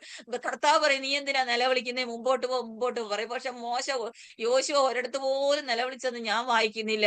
അവൻ യോർദാൻ കണ്ടിട്ടും ഭയപ്പെട്ടില്ല. പുരോഹിതന്മാർക്കെല്ലാം ആജ്ഞ കൊടുത്തു, നിങ്ങൾ ഇങ്ങനെ ചെയ്തോ, നിങ്ങളുടെ കാല് അവിടെ പറ്റുമ്പോൾ തന്നെ യോർദാൻ 2ആയി മാറാനിടയാകും. യോർദാനെ കണ്ട് അവൻ ഭാരപ്പെട്ടില്ല. കാരണം നേരിട്ടൊരു ദൈവശബ്ദം അവന്റെ മേൽ വന്നു, ദൈവത്തിന്റെ ഒരു അരുളപ്പാട് അവന്റെ മേൽ വന്നു. മോശ അവനെ കൈവച്ച് അനുഗ്രഹിച്ചതുകൊണ്ട് ആ അനുഗ്രഹവും അവന്റെ മേൽ വന്നു. എല്ലാ അനുഗ്രഹങ്ങളും കൊണ്ട് നിറഞ്ഞ യോശുവയുടെ ശുശ്രൂഷ എന്തുകൊണ്ടാണ് അങ്ങനെ ആയതെന്ന് എന്നോട് ചോദിച്ചാൽ ഞാൻ പറയും, മോശയുടെ സമയത്തൊന്നും കൂടുതൽ വാലും തലയൊന്നും പൊക്കി കാണിക്കാതെ മോശയുടെ പുറകെ നടന്നൊരു ശുശ്രൂഷ ചെയ്തതുകൊണ്ട് തക്ക സമയമായപ്പോ ദൈവം അവനെ ഒറ്റയ്ക്ക് നിന്ന് ശുശ്രൂഷിക്കാനുള്ള അവസരങ്ങളെ ഒരുക്കി കൊടുത്തു. ഒരു സമയത്ത് നമ്മളെല്ലാരും പലരും ഒക്കെ നമ്മളെ ഒതുക്കി വെക്കും. മോശ യോശുവെ ഒതുക്കി വെച്ചതല്ല ഞാൻ പറഞ്ഞത്, പക്ഷെ നമ്മളെയൊക്കെ പലരും ഒക്കെ ഒരു രീതിയിലൊക്കെ ഒതുക്കി വെക്കുന്ന ചില അനുഭവങ്ങളൊക്കെ ഉണ്ട്. പക്ഷെ ഒരു സമയമാകുമ്പോൾ ആർക്കും ഒതുക്കാൻ പറ്റാത്ത രീതിയിൽ ഒരു ആത്മപ്രവാഹം എന്റെ മേൽ വന്നിട്ട് എന്നെ ഒതുക്കാൻ ആർക്കും പറ്റാത്ത രീതിയിൽ ഞാൻ മുമ്പോട്ട് വരുന്ന ഒരു അനുഭവത്തെ കാണുന്നു. സൂസൻ ഷാജി എന്ന് പറഞ്ഞ ദേവദാസി പാടിയല്ലോ,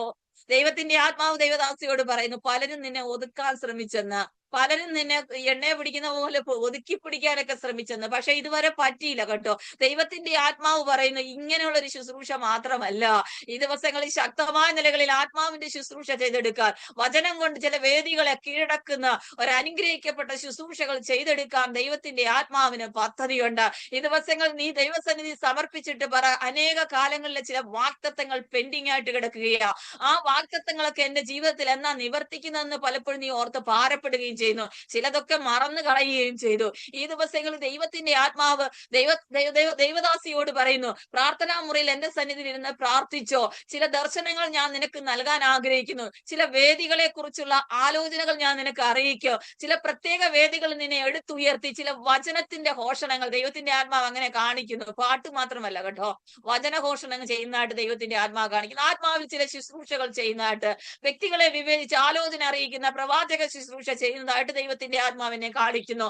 അതിനുവേണ്ടി ദിവസങ്ങളിൽ ഒരുങ്ങിക്കൊള്ളാൻ ദൈവത്തിന്റെ ദാസിയോട് ദൈവത്തിന്റെ ആത്മാവ് ആലോചന അറിയിക്കുക. അങ്ങനെ യോശുവ ഒത്തിരി കാര്യങ്ങൾ ചെയ്തു.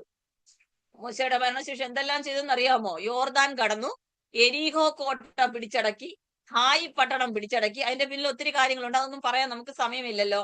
വാഗ്ദത്ത കനാൻ ദേശത്തേക്ക് ഇസ്രായേൽ ജനത്തെ കൊണ്ടുപോയി. എല്ലാം കഴിഞ്ഞ് തന്റെ പുസ്തകത്തിൽ എഴുതി വെച്ച ഒരു കാര്യമാണ് നമ്മൾ ഇന്ന് വായിച്ചത്. എന്തോ വായിച്ചത്?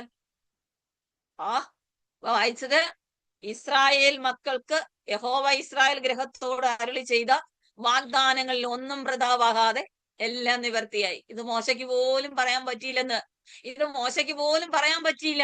യോശുവയെ കൊണ്ട് അത് പറയിപ്പിക്കണമെങ്കിൽ ഇസ്രായേൽ മക്കളോട് ദൈവം ചെയ്ത വാഗ്ദാനങ്ങളെല്ലാം അവന്റെ കണ്ണാലെ അവന്റെ മുമ്പാകെ ദൈവം അത് നിവർത്തിച്ചു കൊടുത്തത് കൊണ്ടാണ് അങ്ങനെ പറയുന്നത്. ഈ വചനം ഞാൻ നിങ്ങൾക്ക് ഒരു അവകാശമായിട്ട് ഇന്ന് രാത്രിയിൽ ദൈവാത്മാവിനാൽ നൽകുക. ഈ വചനത്തെ എടുത്ത് നെഞ്ചിലേറ്റിക്കൊണ്ട് പറ, കർത്താവേ, എന്റെ മേൽ ദൈവം ഒത്തിരി വാഗ്ദാനങ്ങൾ നൽകിയിട്ടുണ്ട്. ഇസ്രായേൽ ഗ്രഹത്തോട് പറഞ്ഞതുപോലെ അനവധി വാഗ്ദത്തങ്ങൾ എന്റെ ഉള്ളിൽ ദൈവം നൽകിയിട്ടുണ്ട്. പക്ഷെ അതിൽ പലതും എനിക്ക് നിവർത്തിച്ചു കാണാൻ കഴിയുന്നില്ല. ഈ നിവർത്തിച്ചു കാണാൻ പറ്റാത്ത ചില വാഗ്ദത്തങ്ങളെ ഇന്ന് പകലിൽ ഞാൻ വിശ്വസിച്ചിട്ട് പറയുന്നു, ഒന്നും വൃഥാവായി പോകത്തില്ല. എന്റെ ദൈവം എന്നോട് പറഞ്ഞ വാഗ്ദത്തങ്ങളിൽ ഒന്നും വൃഥാവായി പോകത്തില്ല. ടിജി കോശി, ദൈവത്തിന്റെ ആത്മാവ് പറയുന്നു, നിന്നോട് ദൈവം കൽപ്പിച്ചിട്ടുള്ള ആരുളപ്പാടുകളിൽ ഒന്നും വൃഥാവായി പോകത്തില്ല. സകലവും നിവൃത്തിയാകുമെന്ന് ഇന്ന് രാത്രിയിൽ നീ വിശ്വസിക്കുന്നെങ്കിൽ ഈ വചനത്തെ ഏറ്റെടുത്തുകൊണ്ട് ഈ കലവശകരതനകട ചില യാമങ്ങളിൽ സമയങ്ങൾ വേർതിരിച്ച് വാഗ്ദത്തങ്ങളെ ഓർപ്പിച്ചുണർത്തുന്ന ഒരു ശുശ്രൂഷ ചെയ്തെടുക്കാൻ ദൈവത്തിന്റെ ആത്മാവ് പറയുക. ദൈവം തന്ന ചില വാഗ്ദത്തങ്ങളെ നീ മറന്നു പോകാതെ ഈ ദിവസങ്ങളിൽ രാത്രിയുടെ യാമങ്ങളിൽ എഴുന്നേറ്റിരുന്ന് കർത്താവിനോട് പറ, കർത്താവെ, ഈ നിലകളിലൊക്കെ എന്നെ ഉയർത്താമെന്ന്, ഈ അവസ്ഥകളിലൊക്കെ എന്നെ കൊണ്ടുവരാമെന്ന് നീ ചില വാഗ്ദത്തങ്ങളൊക്കെ എനിക്ക് നൽകിയിട്ടുണ്ട്. അത് ഈ ദിവസങ്ങൾ എനിക്ക് നൽകണമെന്ന് പറഞ്ഞ് ദൈവത്തെ ഓർപ്പിച്ചുണർത്താൻ ദൈവത്തിന്റെ ആത്മാവ് പറയുക. ഹല്ലേലൂയ. രക്തത്താൽ ജയമെടുക്കുന്നു. ഇനി ഞാൻ നിങ്ങളോട് പറയാം, വാഗ്ദത്തം എന്നൊക്കെ പറയുമ്പോ നമ്മൾ എന്തോ പറയുന്നേ? ഞാൻ നിന്നെ വാലല്ല തലയാക്കും, നീ അനുഗ്രഹ വിഷയമാകും. അതൊക്കെ ഭയങ്കര വാഗ്ദത്തമാണ് കേട്ടോ. അതൊക്കെ ഏറ്റെടുത്ത് പ്രാപിച്ചു വേണം. വചനത്തിൽ പറയുന്ന ആത്മീയവും ഭൗതികവുമായി എല്ലാ വാഗ്ദത്തങ്ങളും ദൈവത്തോട് പറ്റി നിൽക്കുന്ന, ദൈവത്തെ പ്രസാദിപ്പിക്കാൻ ശ്രമിക്കുന്ന എല്ലാവർക്കും അവകാശപ്പെട്ടതാണ്. പക്ഷെ ഞാൻ ഈ പുള്ളി പറഞ്ഞ കുറെ വാഗ്ദത്തങ്ങൾ ഞാൻ കണ്ടപ്പോൾ ഞാൻ വളരെ ദൈവത്തെ സ്തുതിച്ചു കേട്ടോ. അതൊക്കെ നമ്മുടെ ജീവിതത്തിൽ കിട്ടിയായിരുന്നെങ്കിൽ എത്ര നല്ലായിരുന്നു അറിയാമോ? നിങ്ങൾ വായിച്ചു നോക്കണേ, 22-ാം അധ്യായം യോശുവ 22:4 അവിടെ എഴുതി വെച്ചിരിക്കുന്നത്, ഇപ്പോൾ നിങ്ങളുടെ ദൈവമായ യഹോവ നിങ്ങളുടെ സഹോദരന്മാർക്ക് താൻ വാഗ്ദത്തം ചെയ്തതുപോലെ സ്വസ്ഥത നൽകിയിരിക്കുന്നു. നല്ല വാഗ്ദത്തമല്ലേ? എല്ലാ വാഗ്ദത്തങ്ങളും കിട്ടിയിട്ട് ജീവിതത്തിൽ സ്വസ്ഥത ഇല്ലെങ്കിൽ പിന്നെ വല്ലതും ഉണ്ടോ? സ്വസ്ഥത എന്ന് പറയുന്നത് ദൈവം ഇസ്രായേൽ ഗ്രഹത്തിന് വാഗ്ദത്തം ചെയ്ത ഒരു കാര്യം. സ്വസ്ഥത തരാൻ പോവുക കേട്ടോ. ഈ മേരി റോബർട്ട് എന്ന് പറഞ്ഞ ആന്റിയെ ചില വിഷയങ്ങളിലൊന്നും സ്വസ്ഥത ഇല്ല കേട്ടോ. ദൈവത്തിന്റെ ആത്മാവ് പറയുന്ന നിനക്കൊരു സ്വസ്ഥത കർത്താവ് തരാൻ പോവുക. ഒരു സ്വസ്ഥത കർത്താവ് നൽകാം. ഹൃദയത്തിനകത്ത് ഒത്തിരി ഭാരങ്ങളുള്ള ഒരു ദൈവദാസിയാണെന്ന് വന്നപ്പോഴെനിക്ക് ദൈവത്തിന്റെ ആത്മാവ് പറഞ്ഞു. ദൈവത്തെ അത്യധികമായി സ്തുതിക്കുന്നു, ദൈവത്തിന് വേണ്ടി ശക്തമായി മുന്നോട്ട് പോകുന്നു. ഹൃദയത്തിനകത്ത് ഒത്തിരി ഭാരങ്ങളുമുണ്ട്. ദൈവത്തിന്റെ ആത്മാവ് പറയുന്നു, ഇസ്രായേൽ ഗ്രഹത്തോട് വാഗ്ദത്തം ചെയ്ത ഒരു സ്വസ്ഥത ഞാൻ നിനക്ക് കൽപ്പിച്ചിരിക്കുക, ഇന്ന് പോലെ അത് ഏറ്റെടുത്തോണം.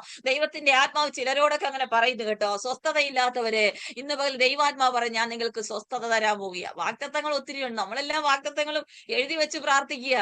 മഞ്ഞും മലയും, ഞാൻ എല്ലാ പ്രസംഗത്തിലും പറയുന്നതാണെന്ന് തോന്നുന്നു, മഞ്ഞും മലയുള്ള രാജ്യത്ത് എന്റെ മക്കളെ കൊണ്ടുപോകാമെന്ന് പറഞ്ഞിട്ടുണ്ട് കർത്താവേ. എന്റെ മക്കളെ ഇങ്ങനെ കൊണ്ടുപോകാമെന്ന്, ഇത്ര വിദ്യാഭ്യാസം കൊടുക്കാമെന്നൊക്കെ, അതൊക്കെ നല്ല കാര്യം. അതൊക്കെ എഴുതി വെച്ച് പ്രാർത്ഥിക്കണം. ദൈവം തക്ക സമയത്ത് തരും. സ്വസ്ഥത വേണമെന്നും പറഞ്ഞ് എഴുതി വെച്ച് പ്രാർത്ഥിക്കുന്നുണ്ട്. സ്വസ്ഥത എന്ന് പറയുന്നത് ദൈവത്തിന്റെ ഏറ്റവും ശ്രേഷ്ഠകരമേറിയ ഒരു വാഗ്ദത്തമാണ്. അതില്ലെങ്കിൽ പിന്നെ ഏത് കിട്ടിയാലും ഒരു പ്രയോജനവും ഇല്ല. അങ്ങനെയെങ്കിൽ താൻ വാഗ്ദത്തം ചെയ്തതുപോലെ സ്വസ്ഥത നൽകിയിരിക്കുന്നു. കർത്താവ് പറഞ്ഞ യോശുവ പറഞ്ഞ ഒന്നാമത്തെ വാഗ്ദത്തം എന്ന് പറഞ്ഞ സ്വസ്ഥത. ഇനി സ്വസ്ഥതയ്ക്ക് വേണ്ടി ചില വചനങ്ങൾ കർത്താവ് എനിക്ക് നൽകിയിട്ടുണ്ട്. നമുക്കൊക്കെ ഏറ്റവും കൂടുതൽ നമ്മുടെ കുഴപ്പം കൊണ്ട് തന്നെ നമ്മുടെ ഹൃദയത്തിനകത്ത് ഒട്ടും സ്വസ്ഥതയില്ല. എന്തെങ്കിലും ദൈവം അനുഗ്രഹം തന്നാലും അത് അനുഗ്രഹം പ്രാപിക്കണമെങ്കിൽ ഹൃദയത്തിൽ സ്വസ്ഥത വേണമല്ലോ. അതില്ല നമുക്ക് ചിലപ്പോഴൊക്കെ. എന്റെ കാര്യമാണ് പറയുന്നത് കേട്ടോ, എന്റെ കാര്യം. അപ്പൊ നിങ്ങൾക്ക് വിഷമമില്ലല്ലോ. എന്റെ കാര്യം പറയാം, എനിക്ക് സ്വസ്ഥതയില്ലെന്ന്. ചില കാര്യങ്ങളൊക്കെ ഓർത്തിട്ട് എനിക്ക് ഒരു സ്വസ്ഥതയില്ല. ചിലപ്പോഴൊക്കെ നമ്മൾ പറയുന്നത് എനിക്ക് ഒരു സ്വസ്ഥതയില്ല, ഒരു സമാധാനവും ഇല്ല, എനിക്ക് വേണ്ടി പ്രാർത്ഥിക്കണേ എന്ന് പറയത്തില്ലേ? അങ്ങനെയുള്ള ഒരു അനുഭവമാണ് എന്റെ ജീവിതത്തിൽ ഇരിക്കുന്നത്. അങ്ങനെയെങ്കിൽ ഇന്ന് രാത്രിയിൽ ദൈവത്തിന്റെ ആത്മാവ് പറഞ്ഞു, ഞാൻ നിനക്ക് സ്വസ്ഥത തരാൻ പോകുക. സ്വസ്ഥത ഇല്ലാതെ വരുമ്പോൾ നിങ്ങൾ ഒരു കാര്യം ചെയ്യണം. 116 സങ്കീർത്തനം 7:8 പറയുന്നു, എന്റെ യഹോവ ചെയ്ത ഉപകാരങ്ങൾ ഓർത്ത് മനസ്സിന്, എൻ മനമേ നീ വീണ്ടും സ്വസ്ഥമായിരിക്കുക. ആരോടാ പറയുന്നേ? എന്റെ മനസ്സിനോട്. എന്റെ മനസ്സെ നീ സ്വസ്ഥമാകു. യഹോവ എനിക്ക് കഴിഞ്ഞ കാലങ്ങളിൽ ചെയ്ത ഉപകാരങ്ങളൊക്കെ ഓർത്താൽ, ഇനി ചെയ്യാൻ പോകുന്ന കാര്യങ്ങളൊക്കെ ഓർത്താ ഈ സ്വസ്ഥതയില്ലാതെ എങ്ങനെ ജീവിക്കാൻ പറ്റും? സ്വസ്ഥത ഇല്ലാതെ വരുമ്പോ എന്റെ മനസ്സിനോട് ഞാൻ കൽപ്പിക്കുക, എന്റെ മനസ്സേ നീ അങ്ങ് സ്വസ്ഥമാകണം. നമ്മളങ്ങ് ശാസിക്കുക. പിശാചിനെയൊക്കെ ഭയങ്കര ശാസനയാ. സ്വസ്ഥതയും സമാധാനവും ഇല്ലാതെ വരുമ്പോ നമ്മൾ യേശുവിന്റെ നാമത്തിലൊക്കെ അങ്ങ് തകർത്ത് ശാസിക്കുക. ആദ്യം എന്റെ മനസ്സിനെ ഒന്ന് ശാസിക്കണം. എന്റെ മനസ്സിനോട് നീ ഒന്ന് കൽപ്പിച്ച് പറയണം, എന്റെ മനസ്സേ നീ ഒന്ന് സ്വസ്ഥമാക്. യഹോവ എനിക്ക് എത്രത്തോളം ഉപകാരം. ആരുടെയൊക്കെ മൈക്കോണാണേ, ഒന്ന് ശ്രദ്ധിച്ചോടെ. കാരണം എന്റെ ശബ്ദം നിങ്ങൾക്ക് കേൾക്കാൻ പറ്റാതെ വരും. അതുകൊണ്ടാണ് ഞാൻ ഇത് പ്രത്യേകം ശ്രദ്ധിക്കുന്നത്. അപ്പൊ നമ്മുടെ മനസ്സ് സ്വസ്ഥമാകാത്ത അനുഭവങ്ങൾ വരുമ്പം എന്റെ മനസ്സിനോട് ഞാൻ കൽപ്പിക്കുക, എന്റെ മനസ്സെ സ്വസ്ഥമാകും. എന്റെ മനസ്സിനെ സ്വസ്ഥമാക്കാൻ കൽപ്പിക്കാനുള്ള അവകാശം എനിക്ക് മാത്രമേ ഉള്ളൂ. വേറെ ആരെങ്കിലും വന്ന് എന്റെ മനസ്സിനെ സ്വസ്ഥമാക്കാൻ വിവരം അറിയും കേട്ടോ. ആരെങ്കിലും എന്റെ മനസ്സിനെ സ്വസ്ഥമാക്കാൻ വന്നാൽ ഞാൻ അവർക്ക് കണ്ട് കൊടുത്തിട്ടേ ഉള്ളൂ. നെ സ്വസ്ഥമാക്കാനുള്ള അവകാശം പൂർണ്ണമായിട്ട് എന്റെ കയ്യില. അത് ഞാൻ തന്നെ എടുക്കണം കേട്ടോ. ഞാൻ ദൈവത്തോട് പറഞ്ഞിട്ട് പ്രാർത്ഥിച്ചിട്ട് സ്വസ്ഥതയൊന്നും വരുന്നില്ല, എന്റെ മനസ്സിനോട് തന്നെ കൽപ്പിച്ചിട്ട് പറയണം, മനസ്സേ നീ സ്വസ്ഥമാക്, അടങ്ങ് എന്നൊക്കെ പറയാൻ നമ്മൾ പഠിക്കണം. നമ്മുടെ മനസ്സിനെ ഒന്ന് ശാസിക്കണം. പലപ്പോഴും നമ്മുടെ മനസ്സിനെ സ്വസ്ഥമാക്കാൻ കഴിയാത്ത അനുഭവങ്ങളിലോട്ട് പോവുക. പലപ്പോഴും മനസ്സ് സ്വസ്ഥമാകാത്തത് കൊണ്ട് പല നന്മകളും നമ്മെ വിട്ട് അകന്നു പോയിക്കൊണ്ടിരിക്കുക. ദൈവത്തിന്റെ സ്വസ്ഥതയും സമാധാനവും ഒക്കെ ദൈവം വാഗ്ദത്തം ചെയ്ത് അത് തരാൻ വേണ്ടി നമുക്ക് കാവൽ നിന്ന് നമ്മളെ നോക്കി നിൽക്കുമ്പം നമ്മൾ കടന്നങ്ങ് അങ്കലാപ്പെടുക കേട്ടോ. നമ്മൾ ആരെയാ സേവിക്കുന്നത്? നമ്മൾ ദൈവത്തെ അല്ലേ സേവിക്കുന്നത്? നമ്മുടെ ദൈവം സർവശക്തിമാനല്ലേ? ഈ യോശുവ ഇതെല്ലാം കണ്ടു. മോശയുടെ കാലഘട്ടം മൊത്തം ദൈവം ചെയ്ത വാഗ്ദത്തങ്ങളും അനുഗ്രഹങ്ങളും എല്ലാം കണ്ടിട്ട് അവൻ തന്നെ ഉറച്ചിട്ട് പറയുക, ദൈവം നമുക്ക് വാഗ്ദത്തം ചെയ്തതുപോലെ ഒരു സ്വസ്ഥത നൽകിയിരിക്കുക. ദൈവം വാഗ്ദത്തം ചെയ്തൊന്നും വൃഥാവാകത്തില്ല. ഇന്ന് രാത്രിയിൽ ചിലർക്കൊക്കെ സ്വസ്ഥത തരാ ദൈവത്തിന്റെ ആത്മാവിന് പദ്ധതിയുണ്ട്. ഈ സുജാ തോമസ്, അവരുടെ മുഖം എനിക്ക് കാണത്തില്ല, പക്ഷെ ആ ദൈവദാസിയോട് ദൈവത്തിന്റെ ആത്മാവ് പറയുക, നിങ്ങളുടെ കുടുംബത്തിനകത്ത് സ്വസ്ഥതയില്ലാത്ത ചില പ്രത്യേക അനുഭവങ്ങളിൽ മനസ്സ് നീറി കലങ്ങി ഇന്ന് പകലിലും ഭാരത്തോടും പ്രയാസത്തോടും കൂടി നീ ആയിരിക്കുന്നെങ്കിൽ ദൈവത്തിന്റെ ആത്മാവ് പറയുന്നു, ഞാൻ നിനക്ക് സ്വസ്ഥത കൽപ്പിക്കാൻ പോവുക. ഹല്ലേലൂയ. ഏറ്റെടുത്ത് പ്രാർത്ഥിച്ചോണം. ഇന്ന് രാത്രി ദൈവം സ്വസ്ഥത കൽപ്പിച്ചിരിക്കുക. അത് നമ്മൾ വിശ്വാസത്തോടെ അവകാശമാക്കണം കേട്ടോ.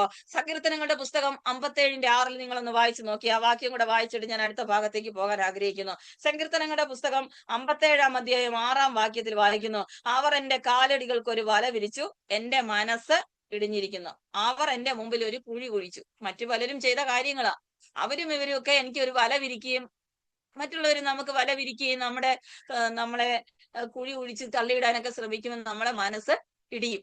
അടുത്ത് നോക്കിയേ, അവരൊരു കുഴി കുഴിച്ചപ്പോ അതിൽ അവർ തന്നെ വീണു, അപ്പൊ എന്റെ മനസ്സ് ഉറച്ചിരിക്കുന്നു. നിങ്ങൾ ആ വാക്യം വായിച്ചു നോക്കണം. അവർ എന്റെ കാലടികൾക്ക് ഒരു വല വിരിച്ചു, എന്റെ മനസ്സ് ഇടിഞ്ഞിരിക്കുന്നു. അവർ എന്റെ മുമ്പിൽ ഒരു കുഴി കുഴിച്ചു, അതിൽ അവർ തന്നെ വീണു, എന്റെ മനസ്സ് ഉറച്ചിരിക്കുന്നു. അപ്പൊ ഉറയ്ക്കാനും അധികം സമയം വേണ്ട. വീഴാനും അധികം സമയം വേണ്ട. നമ്മളെ മനസ്സ് ഇടിയുന്നത് മറ്റു പലരും നമുക്കെതിരെ പാര വെക്കുമ്പോൾ നമ്മുടെ മനസ്സ് ഇടിയും. പക്ഷെ നമുക്കെതിരെ കൊണ്ടുവന്ന വലയിൽ അവർ തന്നെ കുടുങ്ങിയത് കാണുമ്പോൾ നമ്മുടെ മനസ്സ് ഉറയ്ക്കും. നമ്മളാരും കുടിക്കതല്ല, നമ്മളാരും ആ കുഴിയിൽ അവരെ തള്ളിയിട്ടതല്ല, ദൈവമായിട്ട് ചെയ്യുന്ന കാര്യങ്ങളാ കേട്ടോ. ആരെങ്കിലും നമുക്കെതിരെ കുഴി കുഴിക്കുമ്പോൾ എങ്ങനെയെങ്കിലും അവനെ അങ്ങോട്ടങ്ങ് തള്ളിയിടാൻ വേണ്ടി നമ്മളൊന്നും പോകണ്ട.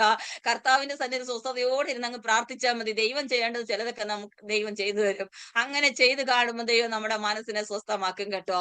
പലപ്പോഴും പലപ്പോഴും പല വിഷയങ്ങളിലും നമ്മുടെ മനസ്സ് ഇടിഞ്ഞിരിക്കുക, പല വിഷയങ്ങളിലും ഭാരപ്പെടുക. നമ്മളൊക്കെ ഈ പ്രാർത്ഥനയും പ്രയറും ഒക്കെ കൊണ്ട് നമ്മളെല്ലാ ദിവസങ്ങളിലും ദൈവസന്നിധി ഇരുന്ന് പ്രാർത്ഥിക്കുന്നവരൊക്കെ ആണെന്ന് പറഞ്ഞാൽ ഞാൻ എന്റെയും കൂടി ചേർത്താ പറയുന്നത് കേട്ടോ. ഞാൻ ഇതിൽ നിന്നൊന്നും ഞാനും ഒഴിവുള്ളവളെ, ഞാനൊരു മനുഷ്യത്തിയല്ലയോ.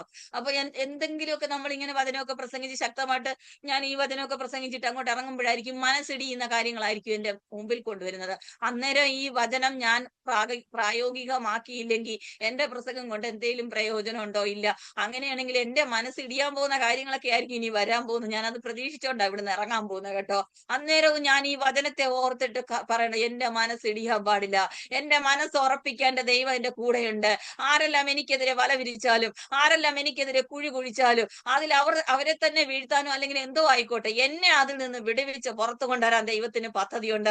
അതുകൊണ്ട് ഞാൻ കുലുങ്ങിപ്പോകത്തില്ല. ഈ മിനി സുരേഷ് എന്ന് പറഞ്ഞ ദൈവദാസിയെ ദൈവത്തിന്റെ ആത്മാവ് നിന്നോട് പറയുക, പലരും നിനക്കെതിരെ വല വിരിച്ചു, പലരും നിനക്കെതിരെ കുഴി കുഴിച്ചു, പലപ്പോഴും നീ അതിൽ അകപ്പെട്ടു പോകുമോ എന്ന് ഓർത്ത് ഭാരപ്പെട്ട് നിന്റെ മനസ്സ് കലങ്ങി. എന്നാൽ ഇന്ന് പകൽ ദൈവത്തിന്റെ ആത്മാവ് ഒരു പ്രവൃത്തി ചെയ്യുക. നിനക്കെതിരെ നിൽക്കുന്ന വലകളെ ഞാൻ കീറിക്കളയോ.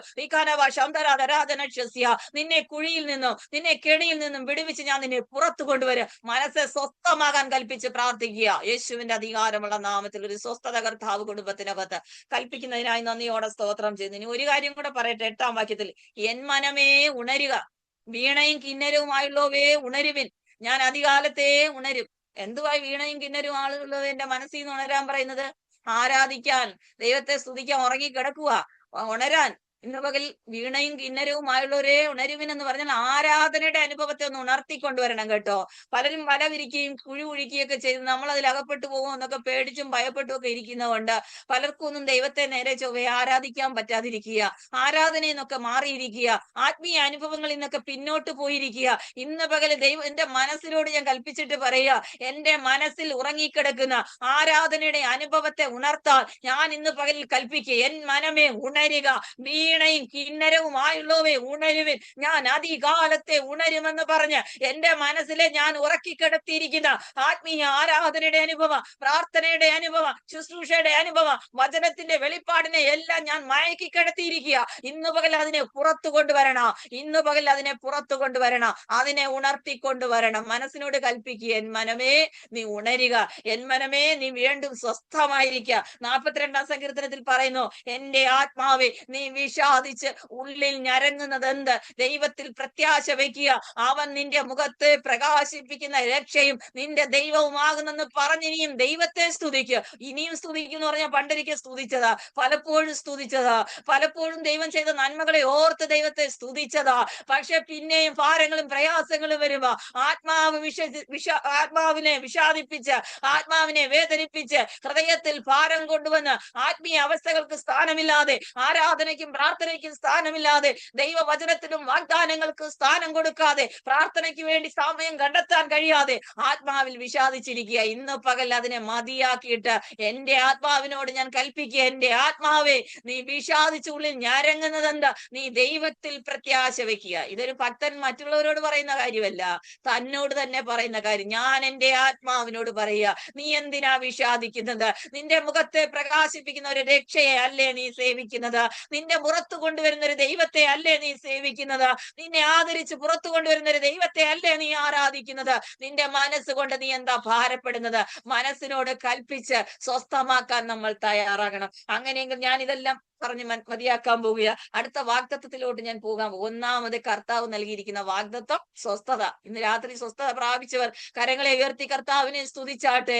കർത്താവ് നിങ്ങൾക്ക് സ്വസ്ഥത നൽകിയല്ലോ, ദൈവത്തിന് നന്ദിയോടെ സ്തോത്രം. രണ്ടാമത്തെ കാര്യം 23-ാം അധ്യായം, യോശുവയുടെ പുസ്തകം തന്നെ 23-ാം അധ്യായം അതിന്റെ 5-ാം വാക്യത്തിൽ കിടക്കുന്നുണ്ട്. അവിടെ എഴുതിയിരിക്കും, ഞാൻ നിങ്ങളുടെ ദൈവമായ യഹോവ നിങ്ങൾക്ക് വാഗ്ദാനം ചെയ്തതുപോലെ നിങ്ങൾ അവരുടെ ദൈവ കൈവശമാക്കി. നിങ്ങളുടെ ദൈവമായ യഹോവ തന്നെ അവരെ നിങ്ങളുടെ മുമ്പിൽ നിന്ന് ഓടിച്ചു. അതായത് അന്യജാതികളും ശത്രുക്കളെയൊക്കെയും നിങ്ങളുടെ മുമ്പിൽ നിന്ന് ഓടിച്ച് നിങ്ങളുടെ ദൃഷ്ടിയിൽ നിന്ന് നീക്കിക്കളയും. നിങ്ങളുടെ ദൈവമായ യഹോവ നിങ്ങൾക്ക് വാഗ്ദാനം ചെയ്തതുപോലെ നിങ്ങൾ അവരുടെ ദേശം കൈവശമാക്കും. നമുക്ക് വേണ്ടി അവകാശമായി തരുന്നൊരു ദേശമുണ്ട്. സ്വർഗദേശം കർത്താവ് നമുക്ക് അവകാശമായി തരാം. അത് കൈവശമാക്കുന്നത് വരെ ആത്മാവിൽ പോരാടി ജയം പ്രാപിച്ച് മുന്നോട്ട് പോയിക്കൊള്ളണം. പലപ്പോഴും ശത്രുവിന്റെ പദ്ധതി എന്ന് പറയുന്നത് ഈ ലോകത്തിലെ പല കാര്യങ്ങളെ മുമ്പിൽ കൊണ്ടുവന്നിട്ട്, ഈ ലോകത്തിലെ പല നന്മകളെ നമ്മുടെ മുമ്പിൽ കൊണ്ടുവന്നിട്ട് കർത്താവിനെ കുറിച്ചുള്ള പ്രതീക്ഷയും ദൈവം തരാൻ പോകുന്ന രാജ്യവും ഒക്കെ മറന്ന് എനിക്ക് വേണ്ടി ഒരുക്കുന്ന ഒരു ഭവനം സ്വർഗത്തിലുണ്ടെന്നോ ആ ഭവനം പണി പൂർത്തിയായാൽ കർത്താവ് എന്നെ അവിടെ ചേർത്തുകൊള്ളുമെന്നുള്ള പ്രത്യാശ എന്റെ ജീവിതത്തിൽ ഇല്ലാതെ രോഗങ്ങളും പ്രയാസങ്ങളും ബുദ്ധിമുട്ടുകളും ഒക്കെ വരുമ്പോൾ കേവലം മനുഷ്യരെ പോലെ ഭാരപ്പെട്ടു പോകുക. ഇന്ന് പകൽ ദൈവത്തിന്റെ ആത്മാവ് പറയുന്നു, ദൈവം നിങ്ങൾക്ക് ആ ദേശം കൈവശമാക്കി തരാമെന്ന് വാഗ്ദത്തം ചെയ്തിട്ടുണ്ട്. അതുപോലെ ഇസ്രായേൽ മക്കൾക്ക് കനാൻ ദേശം കൊടുത്തതുപോലെ നമുക്ക് വേണ്ടി ഒരു സ്വർഗദേശം, നമുക്ക് വേണ്ടി ഒരു ഭവനം കർത്താവ് ഒരുക്കി തരാമെന്ന് വാഗ്ദത്തം ചെയ്തിട്ടുണ്ട്.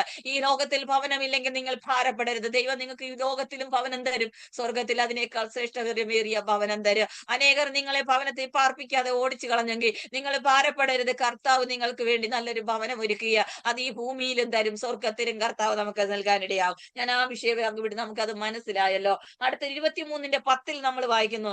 ഈ 23-ാം അധ്യായം തന്നെ അതിന്റെ 10-ാം വാക്യത്തിൽ ഇങ്ങനെ വായിക്കുന്നു, നിങ്ങളുടെ ദൈവമായ യഹോവ നിങ്ങൾക്ക് വാഗ്ദാനം ചെയ്തതുപോലെ താൻ തന്നെ നിങ്ങൾക്ക് വേണ്ടി യുദ്ധം ചെയ്തത് കൊണ്ട് നിങ്ങളിൽ ഒരുത്തൻ 1000 പേരെ ഓടിച്ചിരിക്കുന്നു. നമ്മളിൽ ഒരാൾ 1000 പേരെ ഓടിച്ചാണെന്നെങ്കിൽ നാളെ എന്റെ പേര് പത്രത്തിൽ വന്ന് ഞാൻ വലിയ മേടിച്ച് എന്റെ ഫോട്ടോയും വെച്ചിരുന്നേനെ, ഞാൻ 1000 പേരെ ഓടിച്ചു കേട്ടോ. പക്ഷെ ഇവിടെ വായിക്കുന്നത് ദൈവം നിങ്ങൾക്ക് വേണ്ടി യുദ്ധം ചെയ്തത് കൊണ്ടാ നിങ്ങൾ 1000 പേരെ ഓടിച്ചത്. ആ ദൈവം എന്നുള്ളത് കാര്യവും ദൈവത്തിന്റെ വാഗ്ദാനവും ഒക്കെ നമ്മൾ മറന്നിട്ട് നമ്മൾ ചെയ്ത പല കാര്യങ്ങളെയും പൊക്കി പിടിച്ചുകൊണ്ട് നടക്കുന്നത് കൊണ്ട് ദൈവത്തിന് മഹത്വമില്ലാതെ പോകുന്നു. അങ്ങനെയെങ്കിൽ ഈ വചനത്തിൽ നിന്ന് എനിക്ക് പറയാൻ കഴിയുന്നത്, നമ്മൾ ആരെങ്കിലും കീഴടക്കിയെങ്കിലോ ആരെങ്കിലും നമ്മൾ തകർത്തെങ്കിലോ അല്ലെങ്കിൽ ഏതെങ്കിലും പൈശാചിക ശക്തി നമ്മുടെ മുമ്പിൽ വീണെങ്കിലോ അതിന്റെ പിന്നിൽ എന്റെ കർത്താവ് എനിക്ക് വേണ്ടി യുദ്ധം ചെയ്തത് കൊണ്ടാ.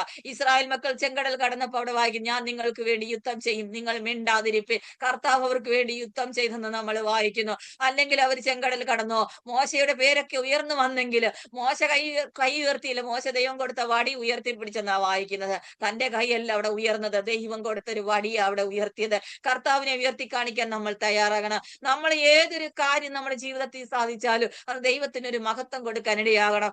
ഏത് നല്ലൊരു വീട് വെച്ചാലും പറയണം, കർത്താവ് എനിക്ക് തന്ന വീട്, ഞാൻ നഴ്സിംഗ് ജോലി ചെയ്ത് ഉണ്ടാക്കിയ കാശ് കൊണ്ട് വെച്ച വീടെന്നും പറഞ്ഞുകൊണ്ടാ നമ്മളൊക്കെ നടക്കുന്നത്. ഞാൻ കഷ്ടപ്പെട്ടുണ്ടാക്കിയ വീട്ടിലാണല്ലോ ഇവനൊക്കെ വന്ന് കിടക്കുന്നതെന്നൊക്കെ പറയുന്ന ആൾക്കാരുണ്ട്. കർത്താവ് തന്ന വീടെന്ന് പറയാൻ തയ്യാറാകണേ. എപ്പോ പൊളിഞ്ഞു പോകുമെന്ന് അറിയത്തില്ല. അതുകൊണ്ടാ, ഈ ലോകത്തിലെ വീടല്ലേ, എപ്പോഴാ പൊളിഞ്ഞു പോകുമെന്ന് അറിയത്തില്ല. അതുകൊണ്ട് കർത്താവ് നമുക്ക് എന്തെങ്കിലും തന്നിട്ടുണ്ടെങ്കിൽ ദൈവത്തിന്റെ പേര് പറഞ്ഞ് അതിനെ പൊക്കി പറയാൻ നമ്മൾ തയ്യാറാകണം. എന്റെ പേര് പറയല്ലേ, എന്റെ പേര് പറയല്ലേ. ഞാൻ പ്രസംഗിച്ചിട്ട് പറഞ്ഞു, എന്റെ പ്രസംഗം കേട്ട് പലരൊക്കെ ചിരിക്കുമായിരുന്നു, എല്ലാവർക്കും അതൊക്കെ ഇഷ്ടപ്പെട്ടു എന്നൊക്കെ പറഞ്ഞ് ഞാൻ പുകഴുവാണെങ്കിൽ അടുത്ത പ്രസംഗത്തിൽ ദൈവം എന്നെ വീഴ്ത്തിയത് തന്നെയെന്ന് എനിക്ക് നന്നായിട്ട് അറിയാം. അതുകൊണ്ട് ഞാനൊരു ദൈവവചനം പ്രസംഗിച്ചിട്ട് ഓരോ ദിവസവും ദൈവസന്നിധിയിൽ എന്നെ സമർപ്പിക്കുകയാണ്. അടുത്തൊരു വചനത്തിന്റെ വെളിപ്പാടിന് വേണ്ടി ഞാൻ എന്റെ ദൈവത്തിന്റെ സന്നിധിയിൽ കാത്തിരിക്കുക. ഓരോ മെസ്സേജിന് വേണ്ടി എന്നെ വിളിക്കുമ്പോൾ ഞാൻ ദൈവത്തിൽ പാടെ വീഴുക. കർത്താവ്, എന്റെ സ്വയം അവിടെ ഉയരരുത്, എന്റെ സ്വയം അവിടെ ഉയരരുത്, എന്റെ സ്വയം അവിടെ ഉയരരുത്. എന്റെ വാക്കുകളൊന്നും പുറത്തു വരരുത്. ദൈവത്തിന്റെ ആത്മാവ് എന്ത് പറയാൻ ആഗ്രഹിക്കുന്നു അത് പുറത്തു വരണമേ. അതുകൊണ്ട് ഇന്ന് വരെ എന്റെ കർത്താവ് എന്നെ ലജ്ജിപ്പിച്ചിട്ടില്ല. ഇന്ന് പകൽ എന്റെ പ്രിയപ്പെട്ടവരോട് എനിക്ക് പറയാനുള്ളത്, നമ്മൾ എന്തെല്ലാം കാര്യങ്ങൾ നമ്മുടെ പേരിൽ ചെയ്ത് പൊക്കിക്കൊണ്ട് വന്നാലും അതെല്ലാം മണലിന്മേൽ വീട് പണിതതുപോലെ കാറ്റും മഴയും വരുമ്പോൾ അത് താഴെ പോകുമേ. ഇന്ന് പകൽ കർത്താവിനെ ഉയർത്തിക്കാട്ടാൻ ഞാൻ തയ്യാറാകണം. നമ്മൾ ശത്രുവിനെ പരാജയപ്പെടുത്തുന്നത്, പിശാചിന്റെ മേൽ ആധിപത്യം പറഞ്ഞ് ജയം നേടുന്നത് യേശുവിന്റെ രക്തത്താലാണ്, യേശുവിന്റെ നാമത്താലാണ്. ആ നാമം എന്നിൽ പ്രവർത്തിച്ചില്ല എങ്കിൽ പിശാചിന്റെ മുമ്പിൽ അടി പറയത്തില്ല, ഞാൻ പിശാചിന്റെ മുമ്പിൽ അടി പറയും. അതുകൊണ്ട് എന്റെ കർത്താവിനെ ഉയർത്തിക്കാട്ടാൻ നമ്മൾ തയ്യാറാകണം. ഇന്ന് പകൽ ഈ വചനം ഞാൻ ഇങ്ങനെ പറയുമെന്ന് ഞാൻ പ്രതീക്ഷിച്ചല്ല വന്നത്, പെട്ടെന്ന് പറഞ്ഞിട്ട് അടുത്ത ഭാഗത്തിലേക്ക് പോകാനാ. ഇന്ന് പകലിൽ ആരോടൊക്കെയോ ദൈവത്തിന്റെ ആത്മാവ് സംസാരിക്കുകയാ. നമ്മളൊരു വേദി കയറി നിൽക്കുമ്പോ കർത്താവിനെ ഒന്ന് ഉയർത്തിക്കാട്ടാൻ തയ്യാറാകണം. ഈ വേദി എനിക്ക് തന്നത് ദൈവമാകട്ടോ, ഈ വചനത്തിന്റെ വെളിപ്പാട് എനിക്ക് തന്നത് ദൈവമാകട്ടോ, ഈ പ്രാർത്ഥനയ്ക്കുള്ള അവസരം കർത്താവായി എനിക്ക് തന്നത്, ലീഡ് ചെയ്യാനുള്ള അവസരം എനിക്ക് കർത്താവ് തന്നു, പാടാനുള്ള അവസരം കർത്താവ് എനിക്ക് തന്നു, പ്രസംഗിക്കാനുള്ള അവസരം എനിക്ക് തന്നു. ഈ ദൈവത്തെ കൊണ്ടല്ലാതെ എനിക്കിത് സാധ്യമാകത്തില്ല. എന്റെ ദൈവം തന്നതല്ലാതൊന്നും ഞാൻ പറയത്തില്ല. പറയാമോ? എന്റെ ദൈവത്തിന് വേണ്ടി ഞാൻ നിൽക്കുമെന്ന് എന്ന് പറയാമോ? എന്റെ ദൈവത്തെ ഞാൻ ഉയർത്തിപ്പിടിക്കും എന്ന് പറയാമോ? ഓറി ഖാലാരവ. പലപ്പോഴും നമ്മുടെ സ്വയം ഉയരുന്നത് കൊണ്ട് ദൈവത്തിന് നമുക്ക് വേണ്ടി യുദ്ധം ചെയ്തു തരാൻ പറ്റുന്നില്ലെന്നേ.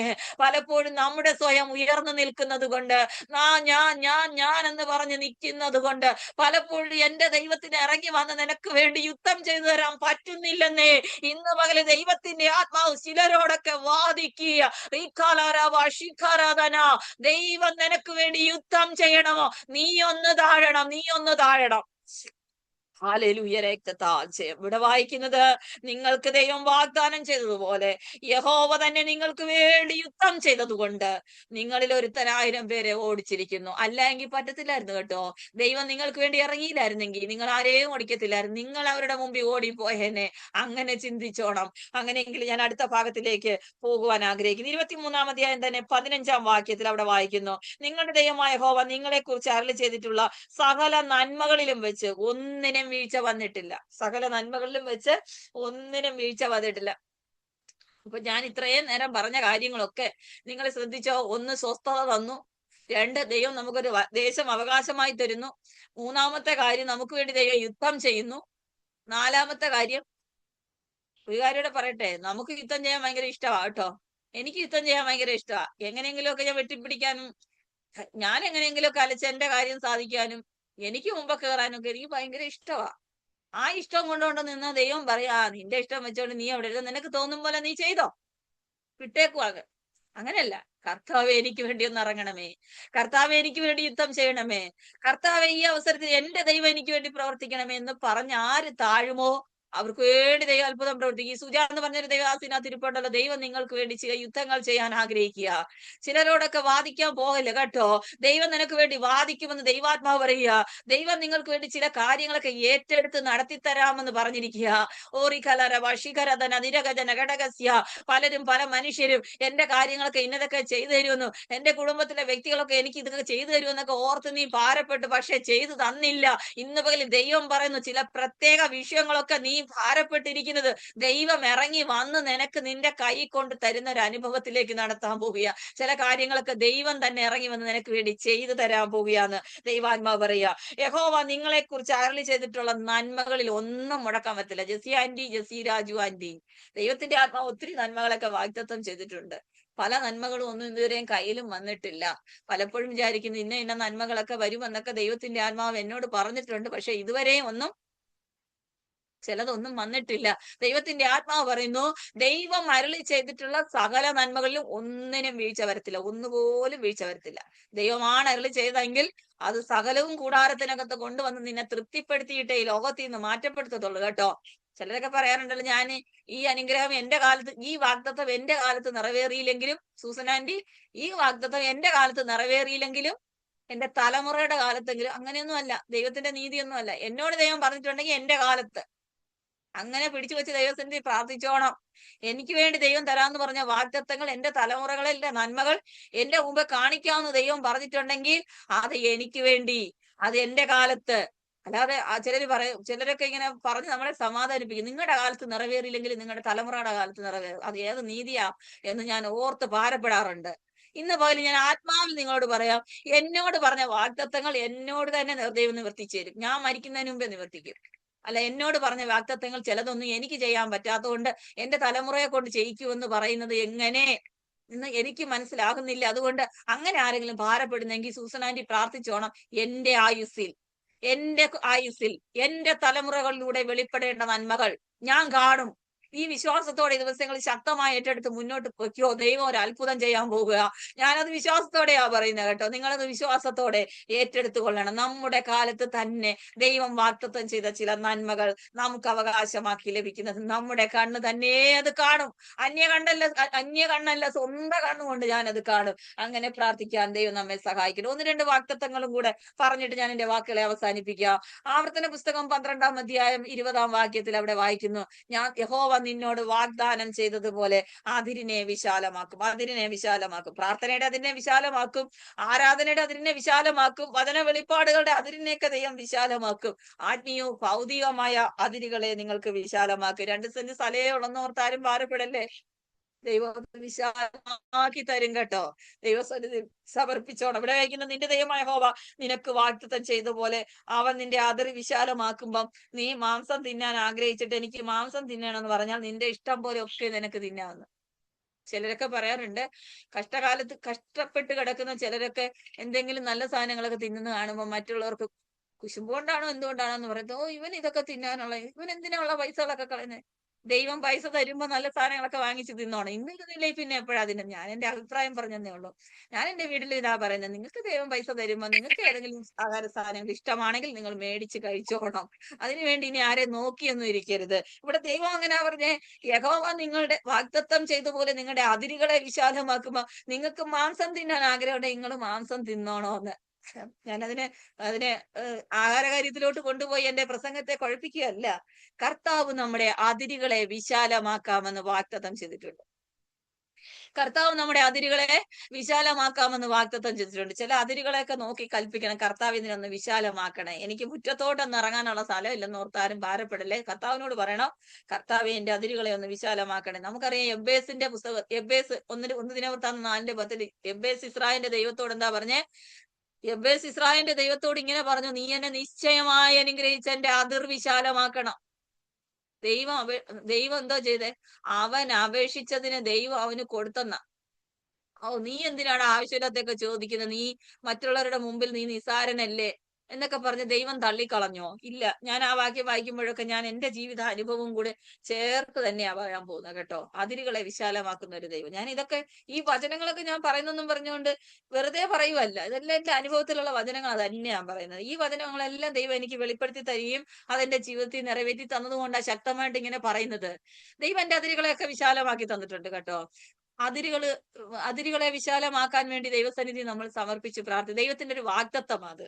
ഇവിടെ വായിക്കുന്നത്, യബ്ബേസ് തന്റെ സഹോദരന്മാരെക്കാൾ ഏറ്റവും മാന്യനായിരുന്നു എന്ന് പറഞ്ഞാൽ സഹോദരന്മാര് വലിയ അത്ര മാന്യതയൊന്നും ഇല്ലാത്തവരായിരുന്നു. അവരുടെ മുമ്പിൽ മാന്യനായിട്ട് ജീവിച്ചു കാണിച്ച ഒരാളാണ് യബ്ബേസ്.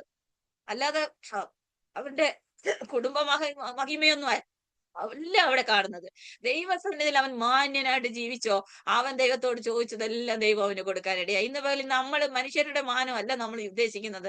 ഈ മാനുഷ്യമായിട്ട് നമുക്കുള്ള സ്റ്റാറ്റസ് അല്ല ഇവിടെ ഉദ്ദേശിക്കുന്നത്. ദൈവസന്നിധിയിൽ ഞാൻ ദൈവസന്നിധിയിൽ മാന്യനായിട്ട് ജീവിക്കാൻ ആഗ്രഹിക്കുന്നു.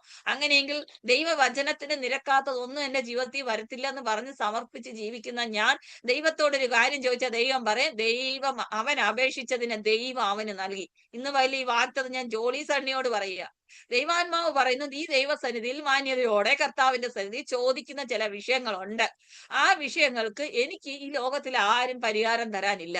എന്നാൽ ദൈവത്തിന്റെ ആത്മാവ് പറയുന്നു, നീ അപേക്ഷിച്ചതിനെ ഞാൻ നിനക്ക് നൽകാൻ പോവുകയാണ്.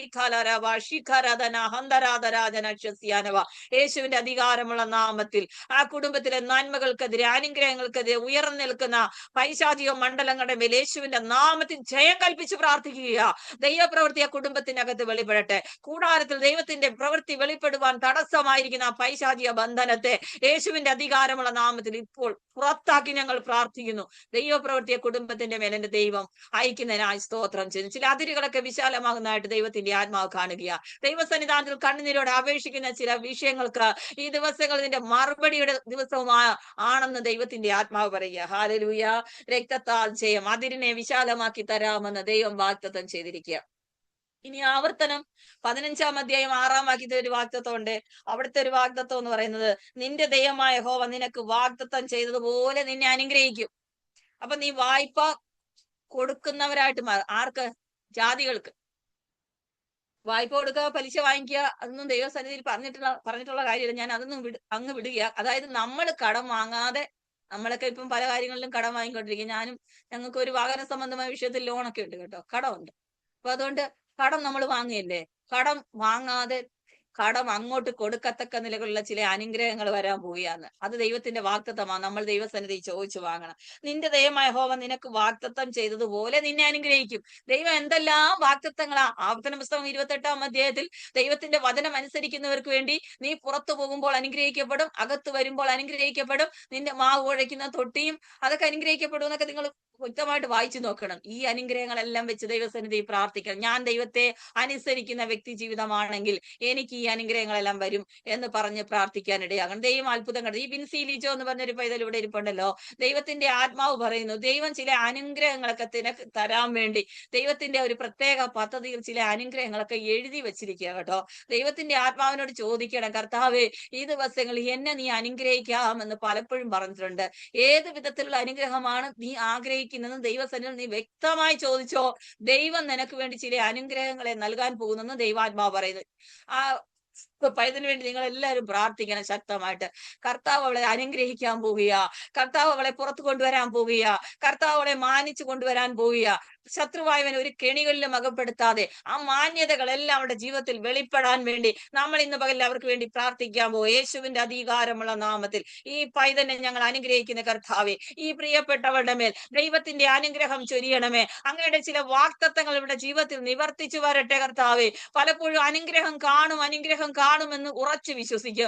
പക്ഷെ ചില നിമിഷങ്ങൾ കഴിയുമ്പോൾ ആ ഉറച്ച വിശ്വാസം ഹൃദയത്തിൽ നിന്ന് മാറ്റത്തക്ക നിലകളിലുള്ള അനുഭവങ്ങളിലൂടെ ഇവൾ കടന്നു പോകുന്നത്. ദൈവത്തിന്റെ ആത്മാവ് പറയും, ഇന്ന് പകൽ ഞാൻ നിന്നെ പണിയാൻ ആഗ്രഹിക്കുക, ഇന്ന് പകൽ ഞാൻ നിന്നെ പണിയാൻ ആഗ്രഹിക്കുക. എന്റെ സന്നിധാനത്തിൽ സമ്പൂർണ്ണമായി നീ സമർപ്പിക്കുക. കർത്താവ് നിന്നെ അനുഗ്രഹിച്ച് പുറത്തു കൊണ്ടുവരുമെന്ന് ദൈവത്തിന്റെ ആത്മാവ് ആലോചന അറിയിക്കുക. ഹല്ലേലൂയ. രക്തത്താൽ ചെയ്യുക. ദൈവം അനുഗ്രഹിക്കാമെന്ന് വാഗ്ദത്തം ചെയ്താൽ അവൻ അനുഗ്രഹിക്കുന്നവനാ. ദൈവത്തോട് നമ്മൾ പറ്റി നിന്നാ മതി, ദൈവത്തെ പ്രസാദിപ്പിച്ച് ജീവിച്ചാ മതി, ദൈവത്തിന്റെ വചനങ്ങളെ അങ്ങ് അനുസരിച്ചോണ്ടാ മതി. ദൈവം നിങ്ങളെ അനുസരിക്കാനും. ഞാൻ ഒന്ന് രണ്ട് കാര്യങ്ങളും കൂടെ അനുഗ്രഹിക്കാനിടയായി തീരും. ഒന്ന് രണ്ട് കാര്യങ്ങളും കൂടെ പറഞ്ഞിട്ട് ഞാൻ വേഗത്തിൽ എന്റെ പ്രാർത്ഥിച്ച് അവസാനിപ്പിക്കാനാണ് ആഗ്രഹിക്കുന്നത്. പുറപ്പാട് പുസ്തകം 23-ാം അധ്യായം 25-ഉം 27-ഉം വാക്യങ്ങൾ ഒരു വാഗ്ദത്തമുണ്ട്. ആ വാക്യം പറയാതെ പോയ ഇന്നത്തെ പ്രസംഗം അത് പൂർണ്ണമാവത്തില്ല എന്ന് എനിക്കറിയാം. 23-ന്റെ 25-ഉം, നിങ്ങളുടെ ദൈവമായ യഹോവയെ തന്നെ സേവിപ്പിൻ, എന്നാൽ അവൻ നിന്റെ അപ്പത്തെയും വെള്ളത്തെയും അനുഗ്രഹിക്കും. ഞാൻ രോഗങ്ങളെ നിന്റെ നടുവിൽ നിന്ന് അകറ്റിക്കളയും, ഗർഭം അലസുന്നവളും മച്ചിയും നിന്റെ ദേശത്ത് ഉണ്ടാകയില്ല, നിന്റെ ആയുഷ്കാലം ഞാൻ പൂർത്തിയാക്കും എന്ന് ദൈവത്തിന്റെ വചനം പറയുക. എത്ര നല്ല വാക്തത്വം അല്ലേ ഇതിനകത്ത് കൊടുത്തിരിക്കുന്നത്. നമ്മൾ അതും ഇതുമൊക്കെ തേടിപ്പോയല്ലേ, ഇങ്ങനെയുള്ള വാക്തത്വങ്ങളൊക്കെ പിടിച്ചു വെച്ച് നമ്മൾ പ്രാർത്ഥിക്കണം. നമ്മൾ പലപ്പോഴും നമ്മുടെ വെള്ളത്തെയും അപ്പത്തെയും ഒക്കെ അനുഗ്രഹിച്ച് കിട്ടാൻ നമ്മൾ ആഗ്രഹിക്കുന്നുണ്ട്. നമ്മൾ കഴിക്കുന്ന ഭക്ഷണങ്ങളൊക്കെ നമ്മൾ പ്രാർത്ഥിച്ചാണോ കഴിക്കുന്നത്? അതൊക്കെ പ്രാർത്ഥിച്ച് കഴിച്ചാൽ ഭയങ്കര ഔഷധമാകട്ടെ. ഞാൻ പലപ്പോഴും ഒക്കെ വെള്ളമൊക്കെ പ്രാർത്ഥിച്ച് കുടിച്ച് രോഗസൗഖ്യം പ്രാപിച്ച വ്യക്തിയാണ്. അതുകൊണ്ടാണ് ഞാൻ നിങ്ങളോട് പറയുന്നത്, ദൈവസ്ഥനിൽ നമ്മുടെ വെള്ളത്തെയും അപ്പത്തെയും അനുഗ്രഹിക്കാവുന്ന ദൈവമാക്കും. ചിലരൊക്കെ ഈ ദൈവത്തിന്റെ ആത്മാവ് പറയുന്നു, ചില ഭക്ഷണങ്ങളൊക്കെ എത്ര കഴിച്ചാലും ചിലർക്ക് തൃപ്തി വരത്തില്ല. ഞാൻ എന്തോ ഭക്ഷണം കഴിച്ചാലും എനിക്കൊരു രുചി വരുന്നില്ല എന്ന് ആരെങ്കിലും പറഞ്ഞുണ്ടോ? ദൈവത്തിന്റെ ആത്മാവ് പറയുന്ന ആ ബന്ധനത്തെ ദൈവത്തിന്റെ ആത്മാവ് ഇന്ന് പകൽ അഴിക്കാൻ പോവുക കേട്ടോ. നമ്മൾക്ക് ദൈവം തരുന്ന വെള്ളവും അപ്പവും ഒക്കെ ദൈവം അനുഗ്രഹിച്ച് തരാൻ പോവുക യേശുവിന്റെ അധികാരമുള്ള നാമത്തിൽ. കുടുംബങ്ങളുടെ മേൽ ദൈവത്തിന്റെ പ്രവൃത്തി വെളിപ്പെടാൻ ഞങ്ങൾ ഇന്ന് പകൽ ഏൽപ്പിച്ച് പ്രാർത്ഥിക്കുന്ന കർത്താവ്, അവർ കുടിക്കുന്ന വെള്ളവും അവർ കഴിക്കുന്ന ആഹാരവും അവർക്ക് അനുഗ്രഹ വിഷയമായി രോഗസൗഖ്യമായി വ്യാപരിക്കാൻ ഇന്ന് പകൽ കൽപ്പിക്കുക. ദൈവത്തിന്റെ പ്രവൃത്തി ആ വിഷയത്തിന്റെ മേൽ വെളിപ്പെടട്ടെ. ഇനി ഒരു കാര്യം കൂടെ പറയട്ടെ, നിന്റെ ആയുഷ്കാലം ഞാൻ പൂർത്തിയാക്കാം. ആരാ പറയുന്നേ? ദൈവം. പിശാച് എന്താ പറയുന്നേ? നിന്നെ ആയുസോടെ ഈ ലോകത്തിൽ വെച്ചേക്കത്തില്ലെന്ന്. പക്ഷെ ദൈവം എന്താ പറയുന്നേ? നിന്റെ ആയുഷ്കാലം നീ പൂർത്തിയാക്കും, ഞാൻ അത് പൂർത്തിയാക്കി തരാമെന്നാണ് ദൈവം പറയുന്നത്. ഈ ദേവദാസിയാണല്ലോ ഡീന ജോർജ് ജാർഖണ്ഡ് എന്ന് പറയുന്ന ഒരു ദേവദാസി ഇതിനകത്തിരിപ്പോൾ. ദൈവത്തിന്റെ ആത്മാവ് പറയുന്നു ആയുഷ്കാലം പൂർത്തിയാക്കത്തില്ലെന്നാ ശത്രുവിന്റെ വാദം. ആയുസിന്റെ മധ്യത്തിൽ നിന്നെ എടുത്തു കളയുന്ന പിശാച് വാദിക്കുന്നത്. എന്നാൽ ഇന്ന് പോലും ദൈവത്തിന്റെ ആത്മാവ് പറയുന്നു, നിന്റെ ആയുഷ്കാലത്തെ ഞാൻ പൂർത്തിയാക്കുന്ന ദൈവമാ. യേശുവിന്റെ അധികാരമുള്ള നാമത്തിൽ ആ ദേവദാസിക്ക് വേണ്ടി നമുക്കൊന്ന് പ്രാർത്ഥിച്ചാലോ? പ്രാർത്ഥിച്ച് ഞാൻ അവസാനിപ്പിക്കാൻ പോവുക കേട്ടോ. ഇനി അധികം വചനമൊന്നും പറയാൻ ആഗ്രഹിക്കുന്നില്ല. പ്രാർത്ഥിച്ച് അവസാനിപ്പിക്കാൻ പോവുക. ആ ദേവദാസിക്ക് വേണ്ടി നമുക്ക് ഒരുമിച്ച് പ്രാർത്ഥിച്ചാലോ? ഈ മീറ്റിംഗിൽ കയറി തന്റെ ദാസിയുടെ ജീവിതത്തിൽ അനുഗ്രഹമാകട്ടെ. ശാരീരികമായി തന്നെ അലട്ടുന്ന ചില വിഷയങ്ങൾ യേശുവിന്റെ അധികാരമുള്ള നാമത്തിലെ ബന്ധനത്തെ ഞങ്ങൾ അഴിച്ചു പ്രാർത്ഥിക്കുന്നു കർത്താവേ. അവർക്ക് ദൈവം കൊടുത്തിരിക്കുന്ന ആയുഷ്കാലം ദൈവം പൂർത്തിയാക്കി കൊടുക്കുന്നതിനായി സ്തോത്രം. ശത്രുവിന്റെ ആലോചനകളെ അങ്ങ് അബദ്ധമാക്കുന്നതിനായി സ്തോത്രം ചെയ്യുന്നു. ശത്രു പലപ്പോഴും വാദിച്ചു നിന്നെ പകുതി വഴിയിലിട്ട് നിന്റെ ജീവിതത്തെ തകർത്ത് കളയുവാനും ആയുസിനെ എടുത്തു കളയുവാനും ഒരു ജീവനറ്റ ശരീരമാക്കി നിന്നെ മാറ്റിക്കളയുവാനും ശത്രുവായൻ പദ്ധതികൾ ഇട്ട്. എന്നാൽ ഇന്ന് പകലിൽ ദൈവത്തിന്റെ ആത്മാവ് പറയുന്നു, നിന്റെ ആയുഷ്കാലത്ത് ഞാൻ പൂർത്തിയാക്കുന്ന ദൈവമാ. യേശുവിന്റെ അധികാരമുള്ള നാമത്തിൽ വിഷയത്തിന്റെ മേൽ ഞങ്ങൾ ജയമെടുത്ത് പ്രാർത്ഥിക്കുന്നു. അനുഗ്രഹിക്കുന്ന കർത്താവേ, ഹല്ലേലൂയ. രക്തത്താൽ ഒരു കാര്യം ഇവിടെ പറഞ്ഞുകൊള്ളട്ടെ. ആവർത്തനം 30-ന്റെ 3-4 വാക്യത്തിൽ ചിതറിപ്പോയവരെ ഒക്കെ ഞാൻ കൂട്ടിച്ചേർക്കാൻ പോവുക. നിനക്കുള്ളവർ ആകാശത്തിന്റെ അറുതി വരെ ചിതറിപ്പോയിരുന്നാലും നിന്റെ ദൈവമായ യഹോവ അവിടെ നിന്ന് നിന്നെ കൂട്ടിച്ചേർക്കുമെന്ന് ദൈവവചനം പറയുന്നു. ആരെല്ലാം പിന്മാറ്റത്തിൽ പോയിട്ടുണ്ടോ അവരെല്ലാം ദൈവസന്നിധി മടക്കി വരുത്താമെന്ന് ദൈവം വാഗ്ദത്തം ചെയ്തേക്കാം. പിന്മാറ്റത്തിൽ പോയ മക്കൾക്ക് വേണ്ടി പ്രാർത്ഥിക്കുന്ന ഒത്തിരി പേർ ഇതിനകത്തുണ്ടെന്ന് എനിക്കറിയാം. ദൈവാത്മാവിൽ ഞാൻ അത് കണ്ടുകൊണ്ടാണ് ഈ വചനം എടുത്തത്. ദൈവത്തിന്റെ ആത്മാവിൽ ഞാൻ നിങ്ങളോടൊരു കാര്യം പറയാ. ദൈവത്തിന്റെ ആത്മാവ് നിങ്ങളോട് പറയുന്നു, നിങ്ങൾക്കുള്ളവർ ആകാശത്തിന്റെ ഏത് മേഖലയിൽ ചിതറിപ്പോയിരുന്നാലും ദൈവത്തിന്റെ ആത്മാവ് അവരെ മടക്കി വരുത്തി നിങ്ങളോടൊപ്പം ദൈവത്തെ ആരാധിപ്പാൻ കൂട്ടിച്ചേർക്കുന്ന ഒരു വാഗ്ദത്തം ഇന്ന് പകലിൽ നൽകിയ റീകാല വശികരധന ഹന്തരധന ഘടകസ്യ. ഓ ഭർത്താക്കന്മാരെ ഓർത്ത് ഭാരപ്പെടുന്ന സഹോദരിമാർ, മക്കളെ ഓർത്ത് ഭാരപ്പെടുന്ന ദൈവദാസിമാരെ, ദൈവത്തിന്റെ ആത്മാവ് നിങ്ങളോട് പറയുന്നു, നിനക്കുള്ളവർ ആകാശത്തിന്റെ ഏത് കോണിൽ ചെതറിപ്പോയാല്, ഭൂമിയുടെ ഏത് കോണിൽ അവർ ചെതറിപ്പോയാല്, ആരാധന വിട്ട് അവരെവിടെ പോയെന്ന് പറഞ്ഞാല്, പ്രാർത്ഥന വിട്ട് അവരെവിടെ പോയെന്ന് പറഞ്ഞാല്, ദൈവത്തിന്റെ സഹവാസം വിട്ട് അവരെവിടെ പോയെന്ന് പറഞ്ഞാല്, ഇന്ന് പകല് ദൈവാത്മാവ് പറയുന്നു, ഞാൻ അവരെ മടക്കി വരുത്താൻ പോകുക. ഒരാളോടുള്ള ദൈവത്തിന്റെ ആലോചന അല്ല ഇത് പലരോടുമുള്ള ദൈവത്തിന്റെ ആലോചനയാ. അതുകൊണ്ട് ഞാൻ ആരുടെയും പേര് വിളിക്കുന്നില്ല. ഈ വിഷയവുമായി സംബന്ധിച്ച് ആരെല്ലാം ഭാരപ്പെടുന്നോ അവർ ദൈവസന്നിധി ഇന്ന് പകൽ ഈ വാഗ്ദത്തത്തെ ഏറ്റെടുത്തോ. ദൈവത്തിന്റെ ആത്മാവ് പറയുന്നു, ചിതറിപ്പോയവരെ ഞാൻ മടക്കി വരുത്തുന്ന ദൈവമാ. ഒരു വാക്യോടെ പറയണമെന്ന് എനിക്കുണ്ട്. ലേവ്യ പുസ്തകം 26:11 പറയുന്നു, ഞാൻ എന്റെ നിവാസം നിങ്ങളുടെ ഇടയിലാക്കും, എന്റെ ഉള്ളം നിങ്ങളെ വെറുക്കത്തില്ല. എന്ത് ഭയങ്കര അനുഗ്രഹം. ആരെല്ലാം നമ്മളെ വെറുക്കുന്നെന്നറിയാമോ? ആരെല്ലാം നമ്മളെ ദേഷിക്കുന്നെന്നറിയാമോ? ആരെല്ലാം അസൂയയോടെ നോക്കുന്നെന്നറിയാമോ? ആരെല്ലാം നമ്മളെ തകർത്ത് കളയാൻ നോക്കുന്നെന്നറിയാമോ? എന്റെ ദൈവം പറയുന്നു, ഞാൻ നിങ്ങളെ വെറുക്കത്തില്ല, ഞാൻ നിങ്ങളെ വെറുക്കത്തില്ല, എന്റെ നിവാസം ഞാൻ നിങ്ങളുടെ ഇടയിലാക്കും. അതായത് നമ്മളോടൊപ്പം എന്റെ കർത്താവ് വന്ന് താമസിക്കും. ചിലർക്കൊക്കെ പേടിയാ, കർത്താവ് വന്ന് താമസിച്ച ഇന്ന കാര്യങ്ങളൊക്കെ ഞാൻ മാറ്റേണ്ടി വരുമല്ലോ, കർത്താവിന്റെ കൂടെ വന്ന് താമസിക്കാന്നൊക്കെ പറഞ്ഞ ഒത്തിരി അറേഞ്ച്മെന്റ്സ് ഞാൻ ചെയ്യേണ്ടി വരുമല്ലോ. ചെയ്തോണം, കർത്താവിനെ വേണമെങ്കിൽ അതൊക്കെ ചെയ്തോണം. എന്റെ കർത്താവ് എന്റെ വീട്ടിൽ എന്റെ കൂടെ എന്നോടൊപ്പം വന്ന് താമസിക്കാമെന്ന് പറയുന്ന ഒരു വാഗ്ദത്തത്തെ ഏറ്റെടുക്കാൻ തയ്യാറുള്ളവർ ദൈവത്തോട് പറ, കർത്താവ് അങ്ങന്റെ കൂടെ വസിക്കണമേ. അങ്ങന്റെ കൂടെ വസിച്ചാ പിന്നെ എനിക്ക് അല്ലലില്ല കേട്ടോ. ഓ, പടകിൽ കർത്താവ് ഉണ്ടായിരുന്നു എങ്കിൽ അവൻ ഉറങ്ങിക്കിടന്നെങ്കിൽ എല്ലാ ശ്രദ്ധയോടെ അവൻ ഉറങ്ങിയത് കേട്ടോ. ഓ, ശിഷ്യന്മാര് വിചാരിച്ചു ഞങ്ങൾ ഇങ്ങനെ നശിച്ചു പോകുന്നതിൽ നിനക്ക് വിചാരമില്ലയോ, നശിച്ചു പോകുന്നതിൽ നിനക്ക് വിചാരമില്ലയോ. കൂടെ കിടക്കുക കർത്താവ്, എന്നിട്ടും പറയുക നശിച്ചു പോവുക. എന്നിട്ടും കർത്താവ് ഉണരുന്നില്ലല്ലോ. കർത്താവ് എല്ലാം അറിഞ്ഞുകൊണ്ടാ കിടക്കുന്നത്, കർത്താവ് എല്ലാം അറിഞ്ഞുകൊണ്ടാ കിടക്കുന്നത്. പ്രതികൂലങ്ങളുടെ നടുവിൽ, പ്രശ്നങ്ങളുടെ നടുവിൽ, പ്രതിസന്ധികളുടെ നടുവിൽ ഈ ലിജി എന്ന് പറയുന്ന ഒരു ദൈവദാസ് ഇതിനകത്ത് ഇരിപ്പുണ്ട്. ദൈവത്തിന്റെ ആത്മാവ് നിങ്ങളോട് പറയുക, കർത്താവ് നിങ്ങളോട് കൂടെ വസിച്ചുകൊണ്ടിരിക്കുക. നിങ്ങൾ അനുഭവിക്കുന്ന പ്രതികൂലങ്ങളും പ്രയാസങ്ങളും കർത്താവ് കാണാതെയല്ല. ഓ ഹല്ലേലൂയ, രക്തത്താൽ ജയമെടുക്കുന്നു. അനവധി പ്രതിസന്ധികളും അനവധി പ്രയാസങ്ങളും നേരിടുമ്പോ കർത്താവ് ഇതൊന്നും കാണുന്നില്ലേ? കർത്താവ് എന്റെ കൂടെ ഇല്ലേ എന്നൊക്കെ ചോദിക്കുന്ന ചോദ്യങ്ങളുണ്ട്. ഇന്ന് പകല് ദൈവത്തിന്റെ ആത്മാവ് ദാസിയോട് പറയുന്നു, ഞാൻ നിന്റെ കൂടെ താമസിക്കുക കേട്ടോ. പ്രതികൂലങ്ങളൊക്കെ ഉള്ളത് ഞാൻ നന്നായിട്ട് അറിയുന്ന ദൈവമാ. ഓ, നീ ഭാരപ്പെടേണ്ട, ഞാൻ എഴുന്നേറ്റതിനെ ശാസിക്കുക, നീ തന്നെ ഭീരുവാകരുതെന്നാ ദൈവാത്മാവ് പറയുന്നത്. നീ തന്നെ ഭീരുവാകരുത്. എന്റെ സമയങ്ങൾ വേഗത്തിൽ അവസാനിക്കുന്നത് കൊണ്ട് ഞാൻ എന്റെ വാക്കുകളെ അവസാനിപ്പിക്കുവാനാണ് ആഗ്രഹിക്കുന്നത്. ദൈവസ്ഥല ഒരു നിമിഷം നമുക്ക് ചേർന്ന് പ്രാർത്ഥിക്കാമോ? ദൈവത്തിന്റെ ആത്മാവ് ആരോടെങ്കിലും ആലോചന പറഞ്ഞാൽ ഞാൻ പറയാം, വാഗ്ദത്തം ചെയ്തവൻ വിശ്വസ്തനെന്ന് വിശ്വസിക്കാമോ? ദൈവത്തോട് പറ്റിച്ചേർന്ന് നിൽക്കാമോ? ദൈവത്തെ പ്രസാദിപ്പിക്കാൻ നമുക്ക് തീരുമാനമെടുക്കാമോ? കർത്താവ് ആ വാഗ്ദത്തങ്ങളെ നമുക്ക് നിവർത്തിച്ചു തരും. കർത്താവേ, സ്വർഗ്ഗീയ പിതാവേ, അനുഗ്രഹിക്കപ്പെട്ട ഈ നിമിഷത്തിനായി ഞാൻ ദൈവത്തിന് സ്തോത്രം ചെയ്യുന്നു. ഈ ഷെർലി 2026 എന്ന് പറഞ്ഞിരിക്കുന്ന ഡിവൈസിൽ ഇരിക്കുന്ന ആ ദൈവദാസിയോട് ദൈവത്തിന്റെ ആത്മാവ് പറയുക, ദൈവത്തിന്റെ ആത്മാവ് അനേക വാഗ്ദത്തങ്ങൾ ജീവിതത്തിൽ നൽകിയിട്ടുണ്ട്. ആ വാഗ്ദത്തങ്ങളിൽ പലതും ഒക്കെ മുറുകെ പിടിച്ച് പ്രാർത്ഥിക്കാൻ പറ്റാത്ത അവസ്ഥയിൽ വാഗ്ദത്തങ്ങൾ പലതും കയ്യിൽ നിന്ന് വഴുതി പോയതായിട്ട് ദൈവത്തിന്റെ ആത്മാവ് പറയുക.